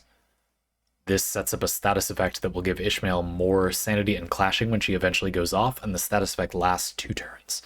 So we'll still have it when we're ready to go. Look at all this gloom. More healing? We kind of do need more healing, actually, and I can afford it really easily. This team has a massive surplus of pride and sloth that it doesn't use for anything else, so we can quite freely spam these 2 heals. Definitely very pleased with how that's gone. That's a great aspect of this theme. What a nice bonus, right? You can so freely use these healing abilities. That's great. I'm going to use Heathcliff's Sanity Heal Ego again to make sure that Ishmael stays topped off. And remember, we need everybody at basically max sanity before the turn where I go off, or it messes everything up. So that's bad. Will you kill this by yourself? They're weak to sloth, so maybe. I'll let Hong Lu attack. Yeah, let's just attack this. It's fine. Just really kill the trees.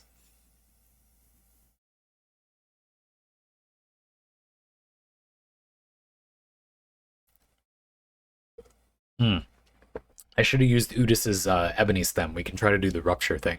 There's no way we're going to get all this off at once. It's ridiculous, but you can write yourself a note. That's what I did. I'm reading this off a giant notepad document I wrote. You're not going to remember all this.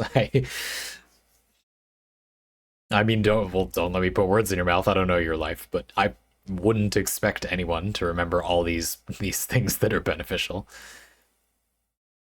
Yeah, one of the other things we can do is try to get Ebony Stem online. But ideally, we would have done that 2 turns before. In fact, I'm going to put that in the notes. Use Udis's Ebony Stem. I'm quite pleased with this build Brewery, because I gave you a lot of little tricks for things you can use in your own versions of this theme that may or may not apply. Like, there's more than you can realistically use little thingies to do to power up this combo if you want them. So I'm quite happy with that. I feel like that, not to brag, but is a success of this format, or at least this particular stream. Okay. Yeah, she has 31 sanity and Heathcliff has 20. This is bad. We could go for Ebony Stem, but it's a little late because we want it to be what I was looking for is, so you get this passive, and then the turn before you go off, you use one of Udis's skill 2 or 3. It inflicts some rupture count that triggers next turn and also makes the enemy slow. We also talked about this earlier, but Udis has an ego in this tier, like a tier 3 ego that is a sanity heal, which I think would be very useful. Like, I will strongly consider putting that in instead. I think the rupture thing is a pretty pie in the sky goal, and the team doesn't do its main thing as is. So, you know, a little iffy. Okay, let's get cracking. Any way we can. If she wins a clash, her sanity will go up, so that's something, at least.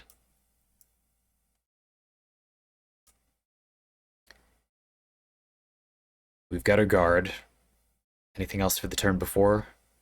Honglu's Effervescent Corrosion. Yeah, we could. Sure.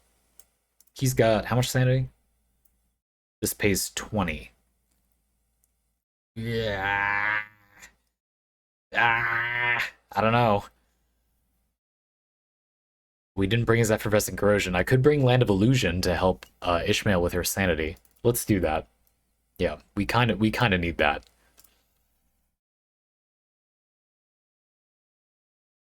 Cindergame, you said potentially swapping Daiichi Mersalt for Sank Mersalt. That does rupture.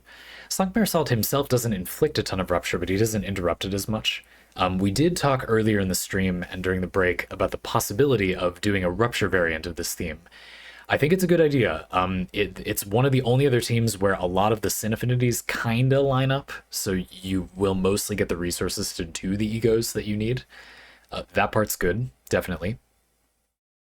It is a good team in the sense that you kind of can get the syncing from just Rodian's Rhyme Shank. So if you bring Rodian, you arguably don't need the syncing for Faust's passive for Wingbeat because you can get all your syncing from Rhyme Shank. So it's compact in a way. You know, it gives you something you don't have as much. But having the excess syncing is beneficial when you go off, on the other hand. So I'm a little bit torn. It's like, I definitely like having the excess syncing output. You could do the variant where you don't use Zwei Ishmael, but then you lose the damage from Greg's multi-hit passive, which I'm covering up down here, where the ally with the lowest speed does more damage with their fourth and subsequent coins. Though it's not perfect, as you can see here, Ishmael did lock her speed to the lowest value, but Honglu happened to get even lower speed. So sometimes it just doesn't work. You could argue why Ishmael isn't totally worth it. It's a trade-off, you know. But yeah, I don't know. There's a complex series of trade-offs. I think Rupture is a great idea for this theme. I'll probably try that. I'm not totally convinced by the speed manipulation thing, and I feel like the benefit of maybe we can pull that off here. I think we can. We can do the gluttony resonance thing in this situation. So we can see that, and then if you stacked rupture count, you would get so much more damage potentially. And it's just fun. I don't know, I just think that's fun too. Let's take a look. So we do have to be careful with sanity amounts. We're using normal Rhyme Shank. She's all one target, which is kind of bad because it means we can't avoid breaking the sinking stack, but we're gonna have 9 sinking count after this hits. So provided that everybody else doesn't hit multiple times, which they won't because we're locking in a bunch of ego, it should be okay. Let's go for it. Now Mersalt has to use this, but it inflicts 2 sinking counts. So okay, that's good. That's great. Wow, I didn't notice that before. That's a happy accident, huh? And then I'm definitely going to have someone clash over this so Ishmael can get Wingbeat unimpeded while we max out rupture count as much as possible. Does the corroded version of this provide rupture count? No. So I'm going to use Sun Shower instead. Clash over this Ishmael one, and then I'll even have Honglu use Lasso, which has bad clashing in this situation. How about the corroded version? Oh, it's bad. Oh no. Oh no.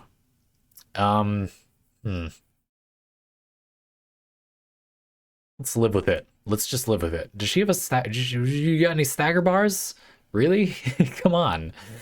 Give me a break over here. I want that to get through. Let's just accept getting hit by one of her attacks. I do that way too seldom. Let's just let this hit. Who's that hitting? Rodian, come on. She's like indestructible. Are we winning? I'm burning my pizza as we speak. Asymptomatic, I feel your pain. Let's bring it on home. Here we go. Here's our attempt. Did I mess anything up and spend too much sanity for anyone? We'll find out.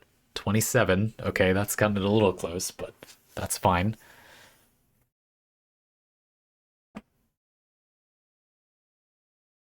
Again, this is all just the chain gluttony and to minimize breaking off the big stack of sinking. So Ishmael will get more talismans, and then she can hit for, here we go, 10 talismans.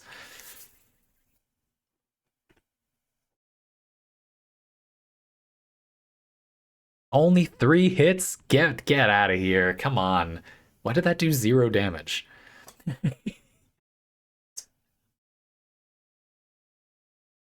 Why this? This is how it ends, really?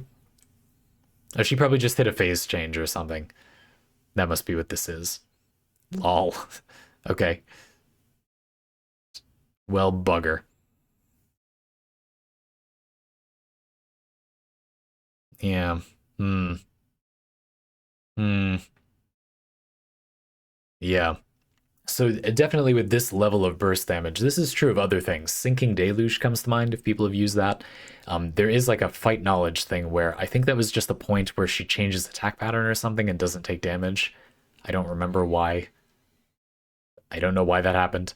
But that would be a matter of you just have to memorize. Like there are times where, she isn't vulnerable to the thing. But that's butts.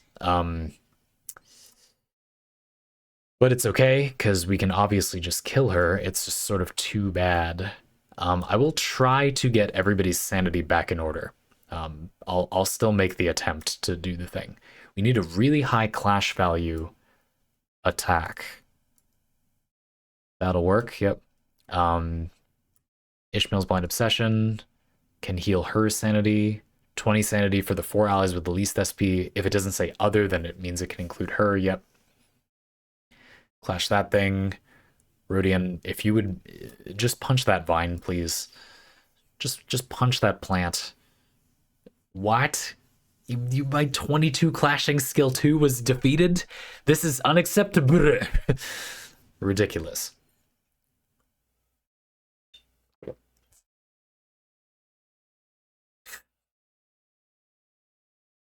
Yeah, this is one where I'm really happy we have the timestamps, because otherwise there's no way that you're going to be able to find an example of us actually doing it. We may not, actually. Look at these clash values, huh? Yeah.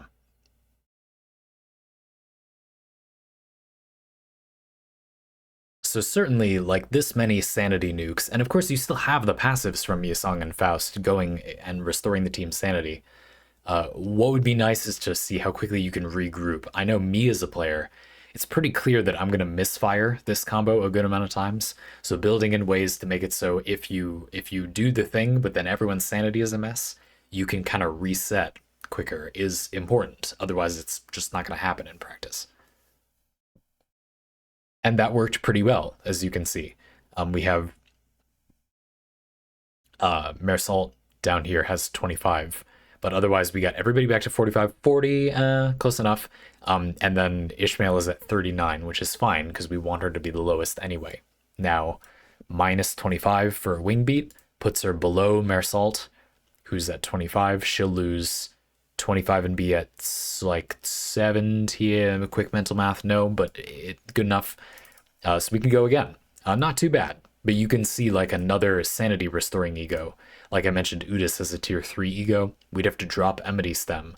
But we could have another sanity restoring thing like that. That would be quite good, I think. If you want to, I mean, it's just to achieve this for fun. But I mean, I don't know. It sounds fun. I want to do it. Let's get in there.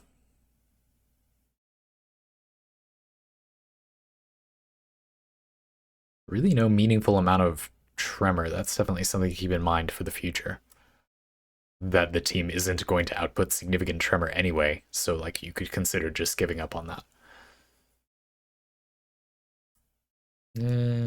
I'll trade you.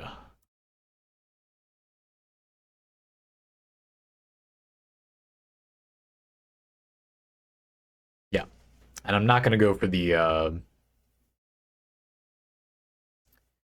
gluttony thing again. This will probably kill her if we get our Wingbeat combo off. We'll see.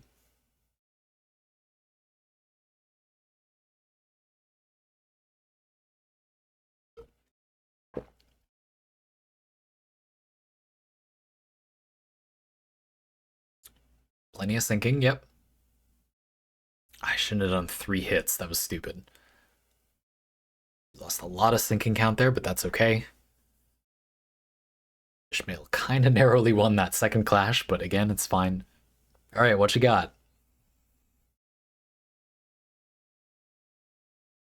Yeah. Yeah. And there it is. So yeah, pretty good. And you saw that was almost the minimum damage. Almost everything was offline because I messed up the first setup.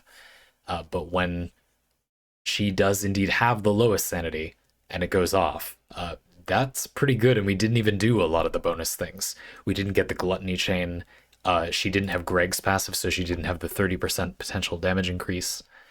You would have to kind of screw around with this team a little bit to get her that. for her to reliably get this passive. One of the problems on this team at the moment is that Honglu can potentially have lower speed than she does. But he is replaceable on this team, a very good identity, but not particularly necessary for this team to do its thing. So you could consider swapping that around, and I think I probably would. It just sounds fun. Like you want everything to line up. I do anyway. But it's problematic if units tie for the lowest speed. I do not know what determines the order in which they are placed on the dashboard. And if they're tied for the lowest speed, that it may be the last unit, the slowest unit, or it may be the unit first in the order. So in other words, if Ishmael and Udis are both their lowest speed, which is 4, does the order of them on the dashboard determine who has the lowest speed, or is it tie broken by deployment order like many things are? They both have the lowest speed value, so Ishmael's first in the deployment order, therefore she gets the passive. You see what I mean? If it's the latter, that's actually pretty easy to get Ishmael the passive. You just have to make it so nobody has a speed lower than 4, and then using Zwei Ishmael's guard will always get her the passive. But if she has to be the last in the order, that's probably almost impossible. So maybe that's not that good. Curry Race, you said, weirdly the slowest unit tied the deployment order wins out. That is good. Okay, that's the good version of it. So you probably can get her the passive reliably. If Honglu, for example, had a source of haste, that would prevent him from being lower speed than Ishmael. Any number of things could solve the problem. Cool. Okay, good news. If that's how it works, that's good. Yeah, I'll take artistic sense. Well, good job. We got it to work once. Yeah, more bleed, sure. We didn't get to do the aftermath where you like use all the bleed, but hopefully the final boss will be tanky enough that we can actually do that. Who will live longer though? I would like Centipede. That seems kind of good.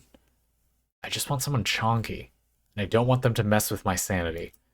Again, adapting the team to work through that would be interesting, but I want to get it working first. I mean, we got it working basically, but you get the idea. We charge through to conclude our mirror dungeoning ways. Basically anything that's healing, I'm looking to give up soon, but let's re-roll a few times. Yeah, this is good. We have Poise on the team from Nebulizer, the Nebulizer ego gift, so I think this is really good. 4 tremor count is great if you don't tremor burst a lot, because it's 4 turns of tremors, so that's actually pretty strong on this team, I think. Really low money, so that's bad. Cyndagram, you said, so Wingbeat works kind of like Solemn Lament, where most of its damage is through coin reuse. Sure, I can quickly recap that, since we're going into the final fight. But yes, the idea is that after the first hit, the it starts flipping coins again, and every time you get hails, wow, guess which one that is. Every time you get heads, you you lose a little sanity, but you reuse the coin. And so, of course, the ego costs 25 sanity. Meaning that your initial chance to flip heads is 70%. If she's at 45 sanity plus 45 chance to get heads, you started at 95% chance to get heads, but just using the ego brings you down to 70. And so you don't lose much sanity when you succeed, but you've already lost a lot of sanity just to get going, which makes this seem random. But there are a lot of passives that let you make it much less random, that let you restore big chunks of sanity to Ishmael. Mostly Pointillist Yasong's passive and Butler Faust's passive. If you hit enemies with bleed or different status effects, you get sanity back, and enemies with enough sinking get you status back quite a bit. Enough that you can largely refund the initial cost on Ishmael, and she even has that first hit to just get sanity back. And then as she starts, flapping away, you actually increase your sanity, probably getting close to capping it, until she then starts rapidly draining it toward the end. The result is fairly consistently getting 5 or 6 hits, which does colossal damage, as you saw, when properly set up anyway. Wow, those are some rough clashes. But that's okay. We have a lot of egos that can be used. There's a ton of ego resources floating around, doing nothing useful. We can just buy the farm on ego use. There you go. Yeah, so, and then of course you can get more greedy, or, you know, depends on your taste. You might want to just make it happen more reliably. I'm trying to be a bit greedy on this version of the team. We're trying to do a lot of things at once, and I'm not sure that totally makes sense, but I think it's a fun idea. Having seen the team in action, I'm actually kind of high on the idea of having it be more of a rainbow team than it currently is. I don't feel like Tremor is really going anywhere, for example, but having a little bit of it means you can use its ego gifts, and if the team already isn't going to heavily focus one status, it seems kind of beneficial to then go for a wider variety of statuses. This team is also quite ego focused. Like there's a lot of ego that enable a status effect on this team already, so I would be kind of interested in going even further in that direction. Yeah. Syndigram, you said, do you have any thoughts on the IDs released this season? Most of them don't seem that great. It's interesting to see that they're doing some IDs that mix status effects. Like, we haven't gotten too much design space taken up where you make a team that wants a variety of effects. They dipped into that a little bit in the previous season, of course, with the pointillist units wanting like many different negative effects on enemies. And we have seen IDs more that will do like variants of a status effect. So we're definitely getting there.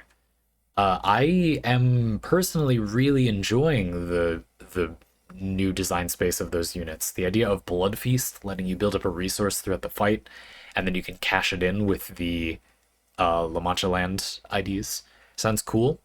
But because I've been trying to optimize my resource usage to get this video ready to exist, I haven't leveled that many of them yet. So I do have a team mostly set up with the Barber of La Mancha Land Udis and the Princess of La Mancha Land Rodian, those IDs, the Priest ID for Gregor, and the inevitable one for Dawn, of course. And I think they're going to be quite certainly very powerful. I don't think there's any question they're going to be extremely strong, but interesting to use too, because I like the idea that you're building up the amount of bleed in the encounter as a whole, and then you can spend it through various methods. When you say most of them don't seem that great, tell me more. Why not? I feel neither here nor there, really. I'm not really evaluating their power level much, but it didn't catch my eye. Maybe you're seeing something I didn't.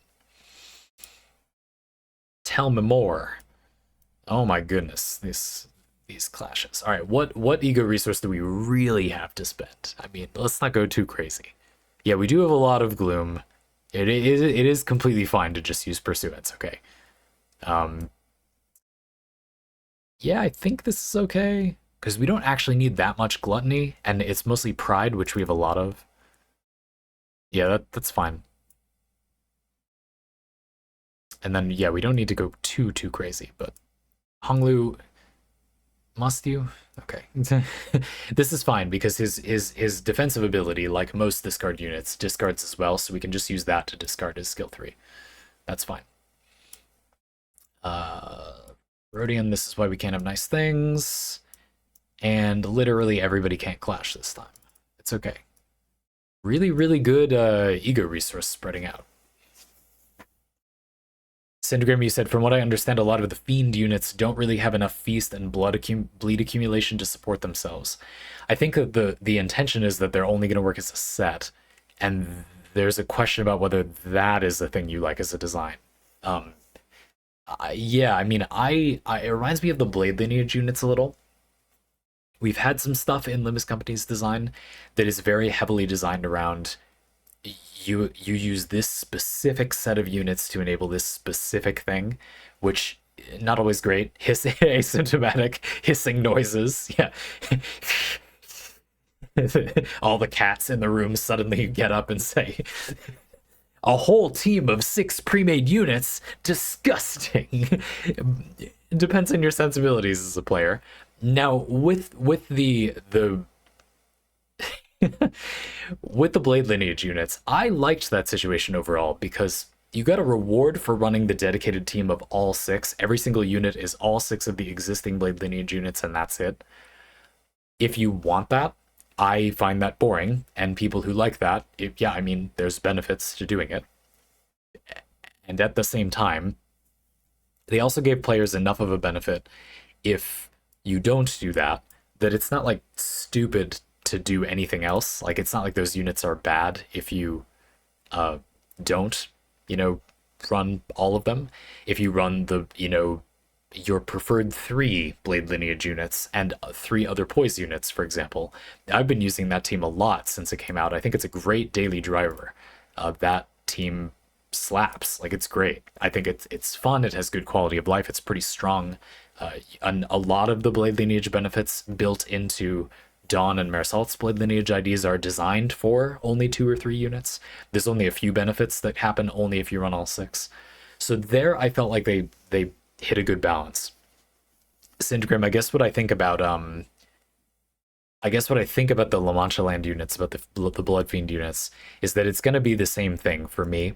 It's going to be, to what degree did they give you the flexibility to do your own thing, rather than just being required to do, all the units that do Blood Feast for it to go anywhere.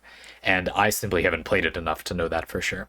I suspect it will be okay, though, because one of the things I noticed is that they had set up a lot of bleed ego before this season. For example, Rodian had Sanguine Desire, her WA tier ego, her tier 4 ego, that is a powerful bleed enabling ego. It makes you not consume bleed count for the turn.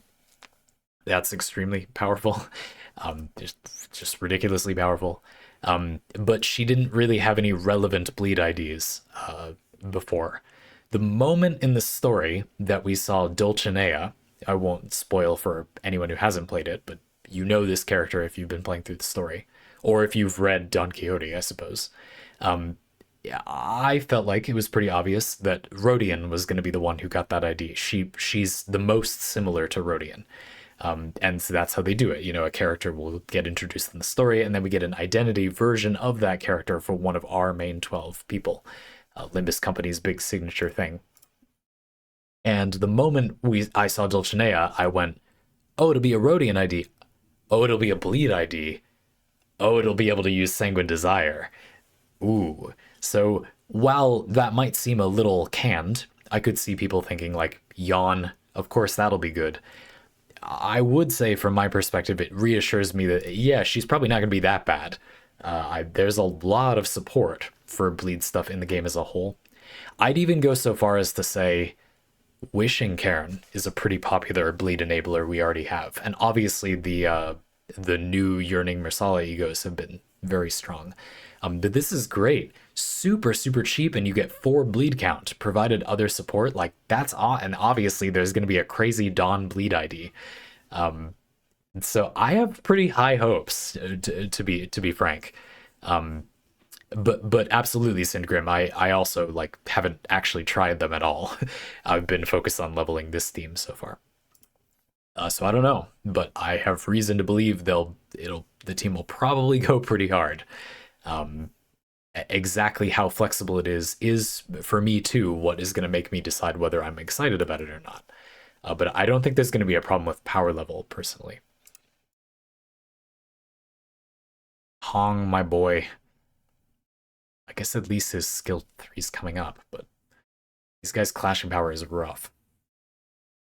Before it gets too late, folks, man, it's been a parching stream. This has been a long boy stream. We have here for your viewing pleasure, your listening, hydrating pleasure, the long delayed drink of the day segment. I made this cold, delicious iced coffee 3 hours ago. Let's have a taste.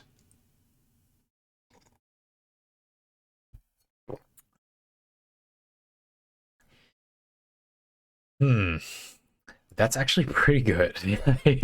And I'm sort of I'm of two minds that it's pretty good. You know what I mean? The coffee literature would suggest that it wouldn't be great.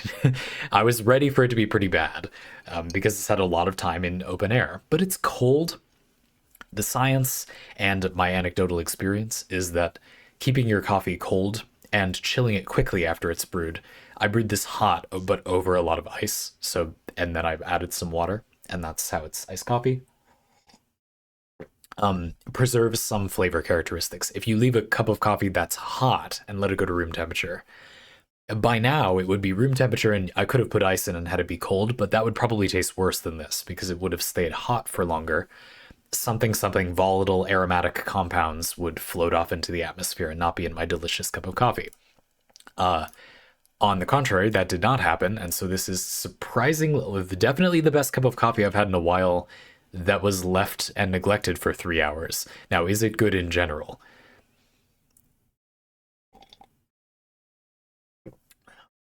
Yeah, that's yummy.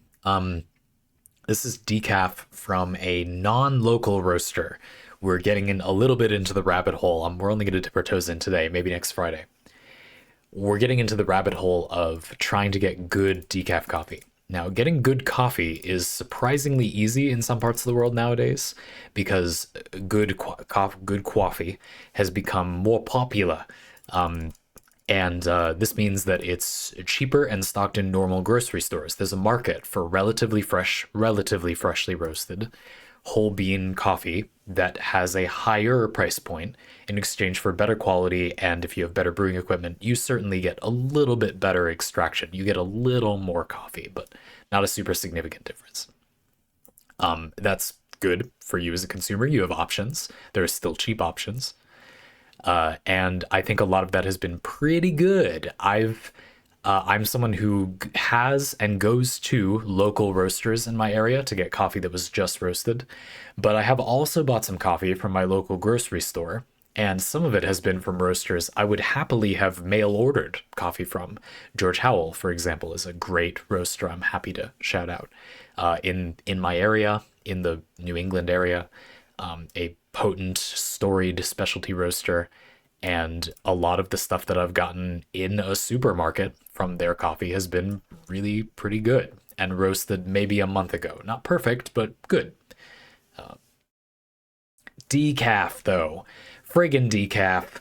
Of all the things you might say about decaf, the one that's actually a problem is that when you decaffeinate coffee, you make it more porous, and this makes it go stale faster. Damn it. And the result is that if you don't get coffee very freshly roasted and then put it in the freezer to keep it from going off more, and it was decaffeinated, it has lost so much of its flavor within like a few weeks, a month, unfortunately. I did a test recently. Given all this information, I went to my local grocery store and my local roaster, and I go to this roaster a lot, so I was perfectly comfortable saying, hey, I need a hand. And I asked them to give me a month roasted decaf. And I also got about a month roasted decaf bag from my local grocery store, from a like fine roaster that I've had before and I know I like. And I've been tasting them back and forth for a few days now. It's pretty good. I was worried that the story here was going to be, yeah, that makes it expensive because you have to go to a specialty roaster and get it super freshly roasted and get what's already really good quality, tasty coffee so that the limited flavor there already isn't destroyed by the decaffeination process. It's certainly not good for the coffee's flavor. But this is not bad. Certainly with the right technique or drank in the right context, this is coffee and a drop of saline solution, and I think this is pretty tasty. Yeah, mild acid, not too roasty, pretty nutty. No worthy nuttiness. That's common in coffee, but this has a tasty nutty flavor. A little bit like chestnuts, or it's got like a toasty nut flavor rather than just baked goods that have nut in them, not like eating an almond, not like almond flour baked goods, but like toasted almonds. That's tasty. It's not remarkable, but I mean, it's surprisingly balanced. It's refreshing. It's just a tad sour, but that's probably my brewing technique's fault. And it's like 5% off in terms of acidity, not much. Good. 7 out of 10. Yeah. Tasty. Hey, look, standard duty battery. That's more damage for... All right.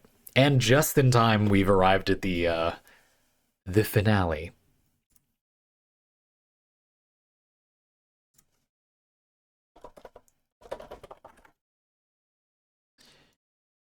Let's see what we can buy for supplies, and then we'll get out there.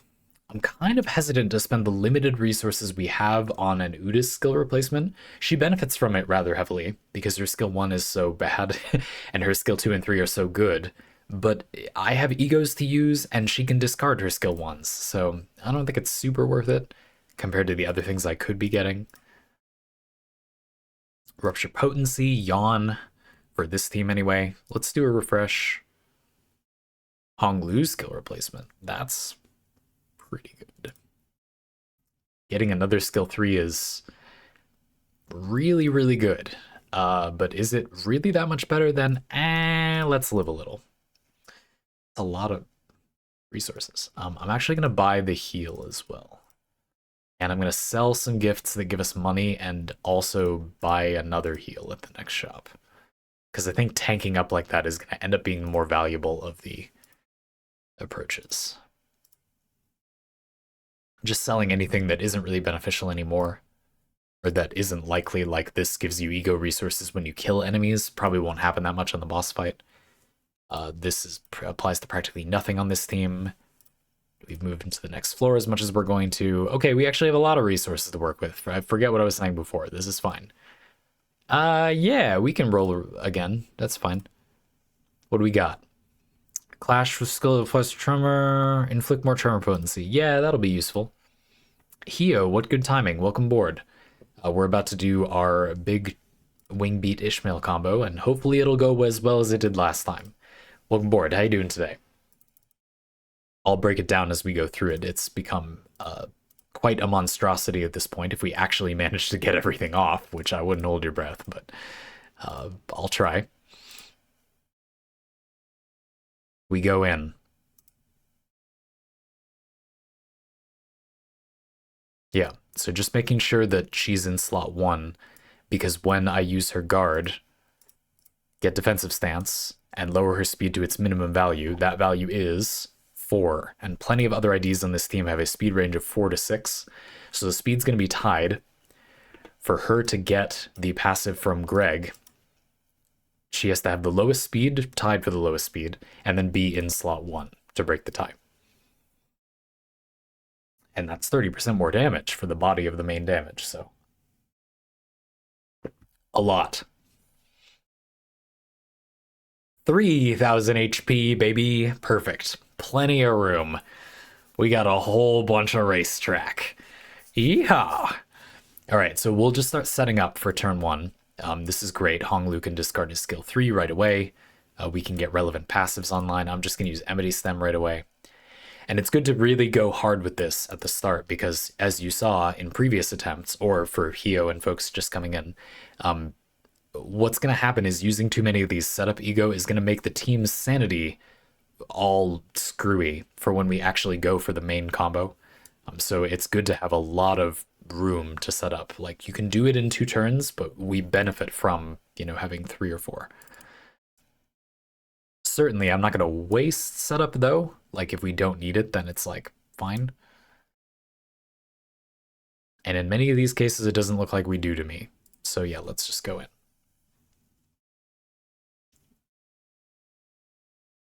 Just going to whack away for the first few turns. These 3 are just getting weak skills out of the way.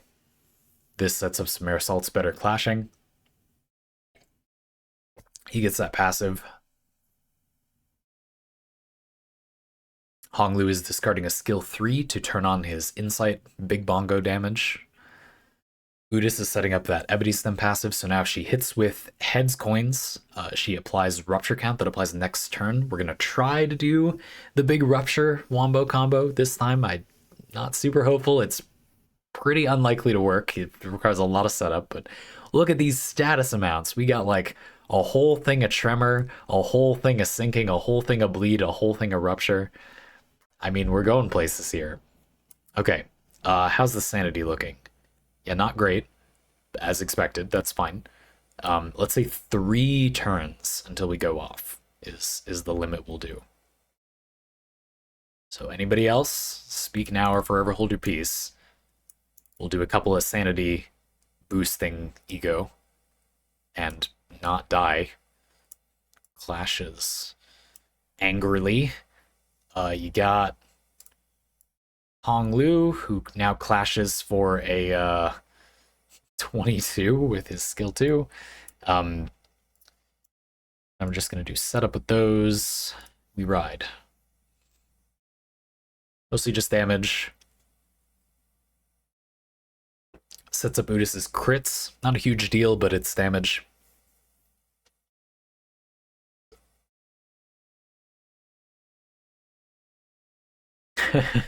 Yeah, there's definitely been jankier things we've tried in this stream. That's right. There was that trying to get the free shooter Udis on a burn team to have a lot of poise consistently. That didn't happen as much as I wanted it to. It worked a few times. It was at once better than I thought it would be, and barely happened.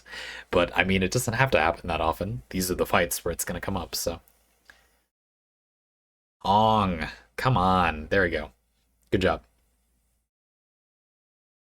Not really deliberately stacking anything yet. We're just trying to stay alive, get everybody's sanity back up.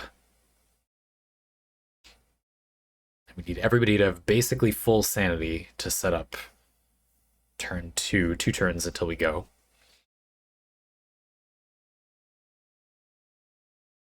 And we basically got it. Heathcliff has 20, which is a little low, but we can live with that. He should be able to get some back if we can get him to clash something. Or we could have Ishmael use Blind Obsession again. I think I will do that.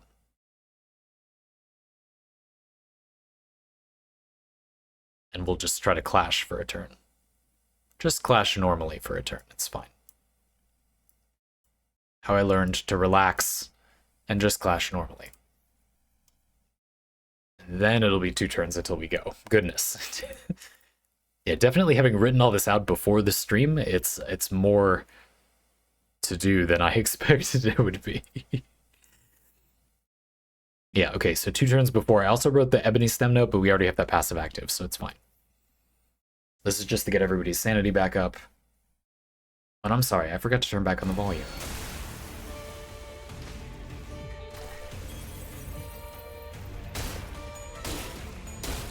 It's just damage.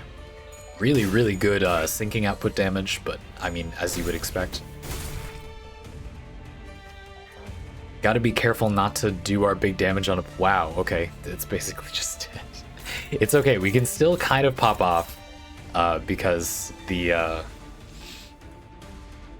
this boss needs to deplete its charge before you end up actually killing it. So we're still kind of okay. But we have very little time, so let's go in. In fact, she's at the back right now. Do we just go for it? Yeah. We 100% just go for it, because otherwise this boss is just going to be dead by the time we get in there. Okay, just making sure I attack a part. So we got to apply the sinking to a part that can actually take, like, close to this amount of damage.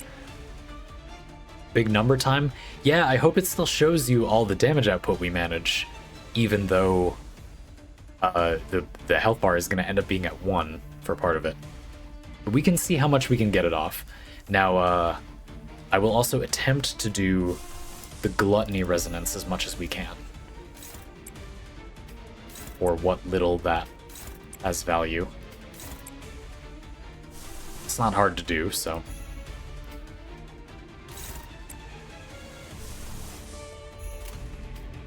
Again, just being careful about AoEs hitting the head.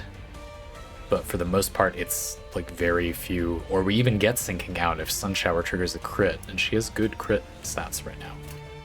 Okay. So yeah, we'll see. This is probably going to be enough to get itself to 1 anyway, but then we'll get to see Ishmael go off. Yeah. And definitely, you know, I've said a lot of times throughout this stream, this thing that if you're into... If you want to know, like, what would be the more damaging version, I think this stream is a good example of, even if you use a significantly inferior version, as you saw here, the enemies in the game currently cannot take this amount of damage, so it almost objectively does not matter what is the most effective. You won't be able to see it. I could even imagine some players would go as far as to use a deliberately weaker version of all of this so that they can actually see enemies take all the damage. But I hope that they introduce content that can eat this a little bit more.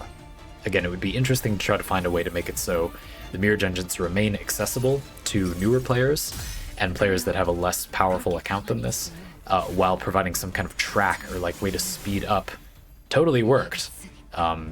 700 damage. Good googly moogly, Jesus. So yeah, it totally works. Good job. Sorry, I had figured it would show us no damage number, so I anti-climaxed. Holy shit. That was rather a lot. We did get the talisman bonus. I don't think we had a huge amount of rupture. Does the head have a... It was the head I was targeting, right? Maybe it did have a decent amount of rupture still. So you saw that added a good amount of damage. And did she get the passive from Greg? I would think so. She had the lowest speed. Yeah, more than 4 points. You saw her gain a lot of sanity in the initial hits from the passives going off. Yeah. 3 out of 5, pretty good. That was like half. Yeah, right. And you get a cool, like, you know, 1k damage out of it. Nothing huge, sure. But, I mean, you can keep going. Like, with the team as it is now, Ishmael will have the lowest sanity again, if we do it again. So let's just do it again. And in fact, if we use all these egos, though, then she's not going to have the lowest sanity. Buttery dingus, okay. Big butts. You can clash some of these, okay. Should just tank that. It's fine. We're just gonna tank most of this because this boss is basically dead. No, Hong, you can do it. No. Okay. It's fine. Let's see what you got. Should still have the lowest sanity, so she should get a bunch back in the first few hits. Still colossal damage, of course, with all those effects stacked, but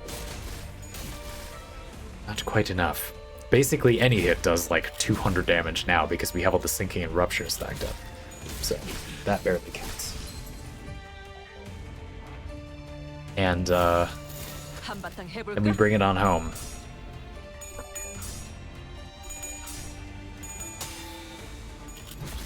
At least I hope so. I don't really know what to say were we to die now. Okay, yeah, so that puts it in perspective. I covered the number with my camera, it was down here, but you can see these normal attacks doing a lot of hits with all this status stacked up are doing colossal damage output. Anyway, I'm glad I got out of the way soon enough that you could see one of them. Marisol's punch did like 400 as well. So that was somewhat because of the status stacking. Now, some of that status stack came from her hitting a bunch of times, but not all of it. Like, some of it was just we got the god roll of sinking stuff. A good amount of the damage in that fight was... Go back? No? Blizz? Was literally just artistic sense, or whatever it's called, that changed the sin affinity of the sinking damage to be better. But you still get to see, yeah, like it's somewhat feasible to go off. And in fact, I was kind of pleased to see that a lot of my example broke because we were trying to combo so much. Again, sort of the point of this is that you can have fun trying to enable it, and it's worth keeping in mind that it may not be better to just stack all the stuff, and that you absolutely do not need an optimized version of it to do good damage. So I would say for conclusion time, we've done our job, we've met our task. Well done. We didn't talk about this too much, but you might have seen a little bit here and there. The healing from this is really quite substantial if you get it off consistently. Let's say you get 6 hits, she heals 18%, plus on average 8% times 5, so 40, 18, almost 60% max health. And if she doesn't need the health, you direct it to the team. So you also substantially heal the rest of the team when this goes off. I would definitely say that was a high point overall. You saw that the way I set up the team, the Pursuance egos on Marisol and Rodian use ego resources that the team like practically doesn't use at all, so you could just use them as much as you want. The healing was really good, like second only to a Fluid Sack Faust focused team. Incidentally, this would be amazing on this team if you could fit it in, but what are you gonna do? I'm definitely sold on Holiday Udis. Having the sanity heal, I think, is really valuable here. Stacking the Rupture is a great fantasy, but I'm kind of more inclined to leave Hong Lu with Dimension Shredder and maybe look for including other Rupture units. People suggested Sunk Mersault. You could include a different Incinerate Heathcliff slot. He definitely didn't pull a lot of weight. I don't think with the team structured the way it is, you're not gonna get Tremor Decay. And he does have good Sin Affinities for this team's needs. You can get Rhymeshank off a lot. He's got a Gluttony Ego to chain the Sinclair Talisman passive. Yeah, but that's kind of par for the course, and as we saw, this team generates enough Ego resources. So you can definitely swap off Heath and just use whoever you want. The open Sinners it's pretty much just Dawn, Mersault, and Hong Lu could swap who they are. I mentioned earlier that you might want to consider swapping Hong Lu, even though this idea is so strong and good for this team. You know, he generates like fine Sin Affinities, he's got the Gluttony thing, he has good support Ego. You don't want to use a Hong Lu idea and just not this one, because his speed range is 3 to 7. So he can be slower than Ishmael, which messes up the Gregor passive. We mentioned this earlier, but one of the problems with that with Hong Lu is that he has Rupture IDs here, but none of them are good at generating Rupture count. So that's a bit of a drag. I'll definitely keep playing with this. Hong Lu has amazing Ego for this team, so I'm not too inclined to kick that off, but if you stagger the enemy while wing beating, would you get a little more sanity for the full ride? Yeah, and that's another thing that came to mind. I had originally said, I think if you're going to do Tremor on this theme, I would consider using Tremor that didn't benefit when you burst it, because the team doesn't have a lot of Tremor bursts, I'd said. I don't know why I said that, because Udis bursts Tremor a lot, and a lot of these Ego bursts Tremor a lot, and Ishmael's Guard skill bursts Tremor a lot, so no, actually I would probably just use Tremor Decay on Hong Lu. So I don't know, that's something you could consider. I probably will consider that. If you were to do Cavernous Wailing Hong Lu instead, and then find a Hong Lu ID that does Rupture and has a Gluttony skill naturally, you would retain most of the benefits from this version of the team.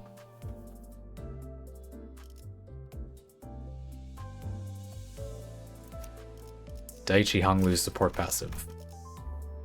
After the target's staggered or defeated, with the ally with the least sanity heals 7. There is a question about you don't get to control when this happens. I think there's a risk with passives like this for adding more sanity restoration, because even if you restore more sanity, the pattern of Ishmael losing and gaining sanity is quite particular. She loses most of what she's going to lose at the beginning of the attack. Then you gain back a lot up front from the Yisang and Faust passives, from her hitting the enemy with the statuses. And then she has a lot and doesn't lose too much more. So even if that Hong Lu passive were to work, if it happened at the beginning of the exchange, you'd probably overheal sanity. And if it happens toward the end of the exchange, you don't have much to gain by getting the sanity. Even if this were to work, it would have to happen at a very specific point through her attacking, probably 3 or 4 hits in, ideally. And if it didn't, it would give you very little benefit. Alas, it's after attack too, so she doesn't gain the sanity until it's over. That's still not bad, but Hong Lu is really beneficial on this team. I think he's got great Ego for it. So you could, not a bad idea, but and I think the sanity restoration passives in general, one thing I underestimated is these passives go so hard when you're not doing the Wingbeat combo. Like, just getting the team to reset its sanity, everybody gets back to full sanity so you can do it again. These passives make this is so much better than it would be if these passives just enabled Wingbeat. The fact that you have these passives on the team all of the rest of the time as well makes this a significantly stronger combo than it would otherwise be, because you can reset it and do it again much quicker. I was pretty impressed with, like, we would do the full setup and it would just be a pile of garbage, but then I would just use Rhymeshank and Wingbeat and it would do great damage. So I would encourage you to feel confident in the team's ability to just do the thing. I was pretty impressed, and it was pretty fun. I enjoyed playing the team, so that's the important thing, of course. Yeah, I guess one last thing, an experiment with the team, I pointed out that there's very little need for the team to be a certain structure or status type. You don't really need the team to be all sinking or all rupture, all tremor or whatever. And doing this combo outputs almost all status effects except for burning. So you would benefit from adding support for most status effects as well. The fact that Rodian has some attacks on Daichi Rodian that goes sinking positive, for example, is not necessary but helpful. And a unit that gave you rupture count would be not necessary but helpful, etc. And I had chosen to do a team that was focused on like half sinking, half tremor. I'm definitely more interested in the path of do a rainbow team now. I feel like that would really work out with this team. You're already going to end up with a spread of ego gifts, and the ego enablers for this strategy are already quite a colorful array of effects.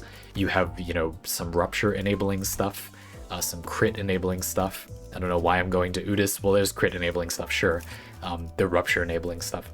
And so if you have a little bit of everything and you lean into the team, kind of taking advantage of the ego gifts it gets, and doing the parts of the combo that you get the ego gifts and status output to support, that could be a more fun version of the team that will also be weirdly more consistent, because you'll get less variance with ego gift output. Whatever you get, you'll have kind of part of the team ready to support it, and the team isn't going to successfully fully do any status effect anyway, so why not? You could, on the other hand, do a full team that is focused on one status effect. Sinking is the really common one people will do, and you could do tremor as well. This team actually lines up really well with tremor. Let me show you the tremor team that I'm currently using for normal gameplay. Yeah, I'm using Yisang and Faust, though Yisang is actually a splash, it's nothing to do with tremor. You lose the Faust ID if you want to keep that passive, but otherwise, I mean, here's Marisol, Honglu, and Otis. And you could also keep Ryoshu, she's just on the team for a passive on the Wingbeat team. So yeah, and this is a Tremor ID that has the right Sin affinities for the team. So this would actually be a rather fantastic Tremor team. You could just make this all Tremor, and in a way that could be really interesting. I feel like Tremor is already really combo-y. And if you do make it all Tremor, I feel like losing Faust is a fairly big deal. You not only have Regret Faust, you also lose Everlasting, which is really powerful with Tremor's own combo-iness. And the final thing against Tremor for me is kind of weird, kind of a personal preference thing, but Tremor already has the ability to do a big bongo combo like this. In fact, Tremor teams are probably the most similar thing in Limbus Company to these Wingbeat combos already. So I'm not saying overlapping them is bad, that could be a lot of fun, but you could also have both. You could just do both separately. And a lot of the good power for that team is on Faust, who provides a lot of sanity to Ishmael while she's wingbeating for being off the team. So I'm not thrilled about trying to combine Tremor and the wingbeat thing, but you could. Just finally, another thing a lot of people are doing is doing a sinking team, and then they have Wingbeat and then also the flexibility to do Solemn Lament. This ego works similarly. You repeatedly flip coins once you get to the end, and he loses sanity every shot, but he reuses the coin over and over again. Only if he is at low sanity. Or 0 or higher sanity, excuse me, at higher sanity. It's a similar thing, right? If you gave him the sanity restoration passives, he can chain as well. There's a couple of things. First of all, I'm not totally sold that it's good for 2 people who can do that to be on the same team, because if one of them goes off, you end the combo at very low sanity. Therefore, if the other one tries to go off, these passives that restore your sanity do not go to that unit because the other one has low sanity from the combo they just did. So I'm not saying it's bad. Like, if that sounds fun to you, yeah, make a team with both of them and you can combo off with both. They even fit a sinking team really well, 2 great additions to a sinking team. I'm just pointing out that it's not actually very advantageous to have 2 people doing this on the same team. They actually kind of ape each other's passives. And by using Greg as one of the members of the team, you lose the potential of this big bongo damage passive for Ishmael's Wingbeat. So I'm not saying it's bad, like that sounds fun, but I like this version. I don't think you really lose that much by not doing those other things. A lot of the tremor IDs deal blunt damage, so Wingbeat could be a sort of silver bullet against blunt resist enemies. That's another cool thing before we go. Yep. This is all slash damage, and having these attacks that deal a lot of damage in one hit. What damage type is this? I wish it was pierce. It's blunt. It could be nice as a way to counter different enemy resistance types if you're worried about that. Because I'm playing a lot of status heavy teams, it often doesn't end up mattering that much, but if that's something you're interested in, I think the idea of like the team consolidates a ton of damage that is all slash right here, and then the rest of the team can do blunt or pierce or whatever, and you have a lot of slash damage when you want it. Yeah, I could see getting mileage out of that. I'm not super into the damage vulnerabilities part of the game, but I think that's a smart insight for a lot of these supporting types of teams. A lot of the sinking units, as well as the tremor units, do blunt and puncture damage, so having the slash is good. Yep. The funny 5/ fragility from 7 Ryoshu, maybe? Haha, I considered that, yep. That's one more thing we could do a shout out for. There's a million things that can support this, but yes, if you were to do swash, the great thing about this is that it's next turn fragility, so you just have to get this off the turn before Ishmael goes off. And even better, it's not an ego, so you don't have to worry about messing up Ishmael having the lowest sanity. It's not an ego, you just have to get it off. Now it does have to win the clash, and this ID has like fine, good offense level, and this is a good clashing power skill, but you do have to be able to clash the part that will be the target of Wingbeat, which I think is not trivial, and you lose 2 of the slash fragility if you don't. But yeah, still good. Yeah. Ryoshu's favorite color is Wrath, which this team doesn't consume much of. So that could be good or it could be bad. Your generation might be kind of bad. This team's Wrath generation is terrible, but you could make a version of the team where it was fine. The point is she might not be competing for resources, or you might not have those resources. So I would be careful of that too. I was quite impressed with the team's ego resource generation. I tried harder than I usually do with this team with that, and it really paid off. That was very fulfilling. Great. Let me read my giant document and see if there's anything else. It just quickly, since we didn't do it because the enemies were always dead, or as well as, I didn't mention this, but another benefit of Rodion is really pulling a lot of weight here, but another benefit Rodion provides is Sanguine Desire. Nothing else about the ego. The beginning says, the main target for this skill does not lose bleed count for this turn. Now, when you finish doing Wingbeat, which will usually be at the end of the turn, because Ishmael's speed has been made slow by the Zwei Ishmael ID, so she can get that Gregor passive, it inflicts bleed, like a lot of bleed, potentially. Now, the problem is it doesn't inflict any count, but Rodion, who you already have to bring if you want to use Rhyme Shank on this theme, and who already brings Pursuance to give you healing that doesn't interrupt the team's ego resource generation and use, also just so happens to come as a free limited time offer bonus with an ego that makes you not use bleed count.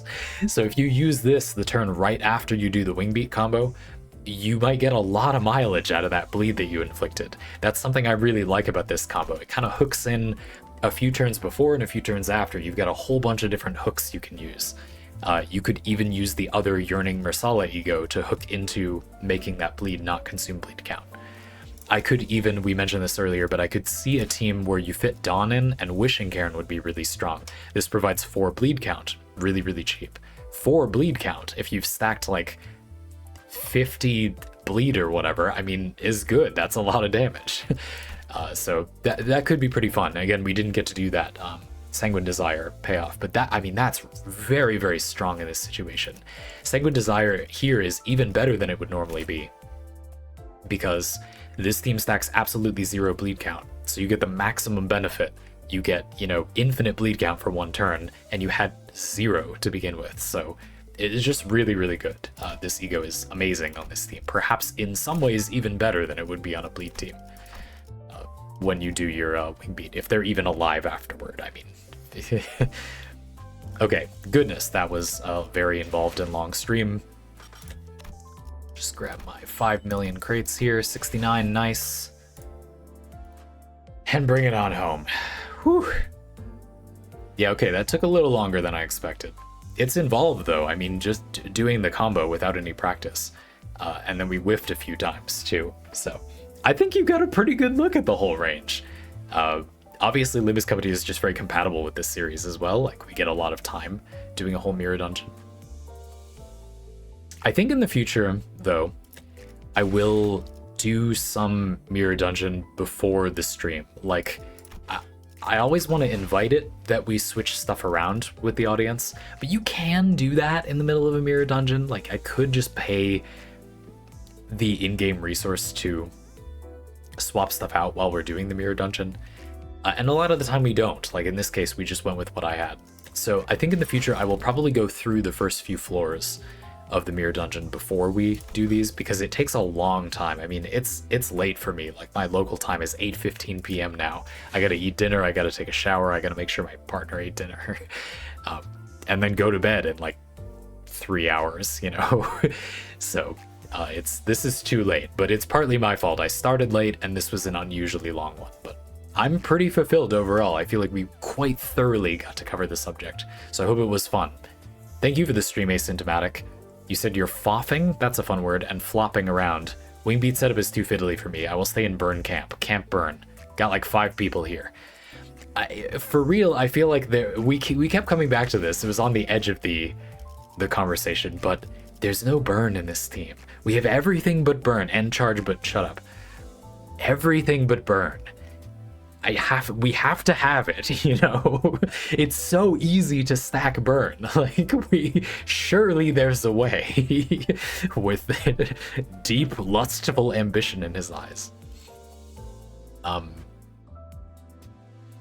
Anyway, yeah, let's, what about making sure your shower can eat dinner? And with that, I will bid you all adieu. Thanks for tuning in, folks. If you like this, you could tune in this time next week. We start like 4 hours ago normally. This went later than usual. And if you want to submit something that we didn't cover today to the Archive Parley, you can put that in a form I'm posting in chat right now. If you submit something there, I'll answer it during the Archive Parley break in the middle of the stream this time next week. For now, see you later. Have a good one.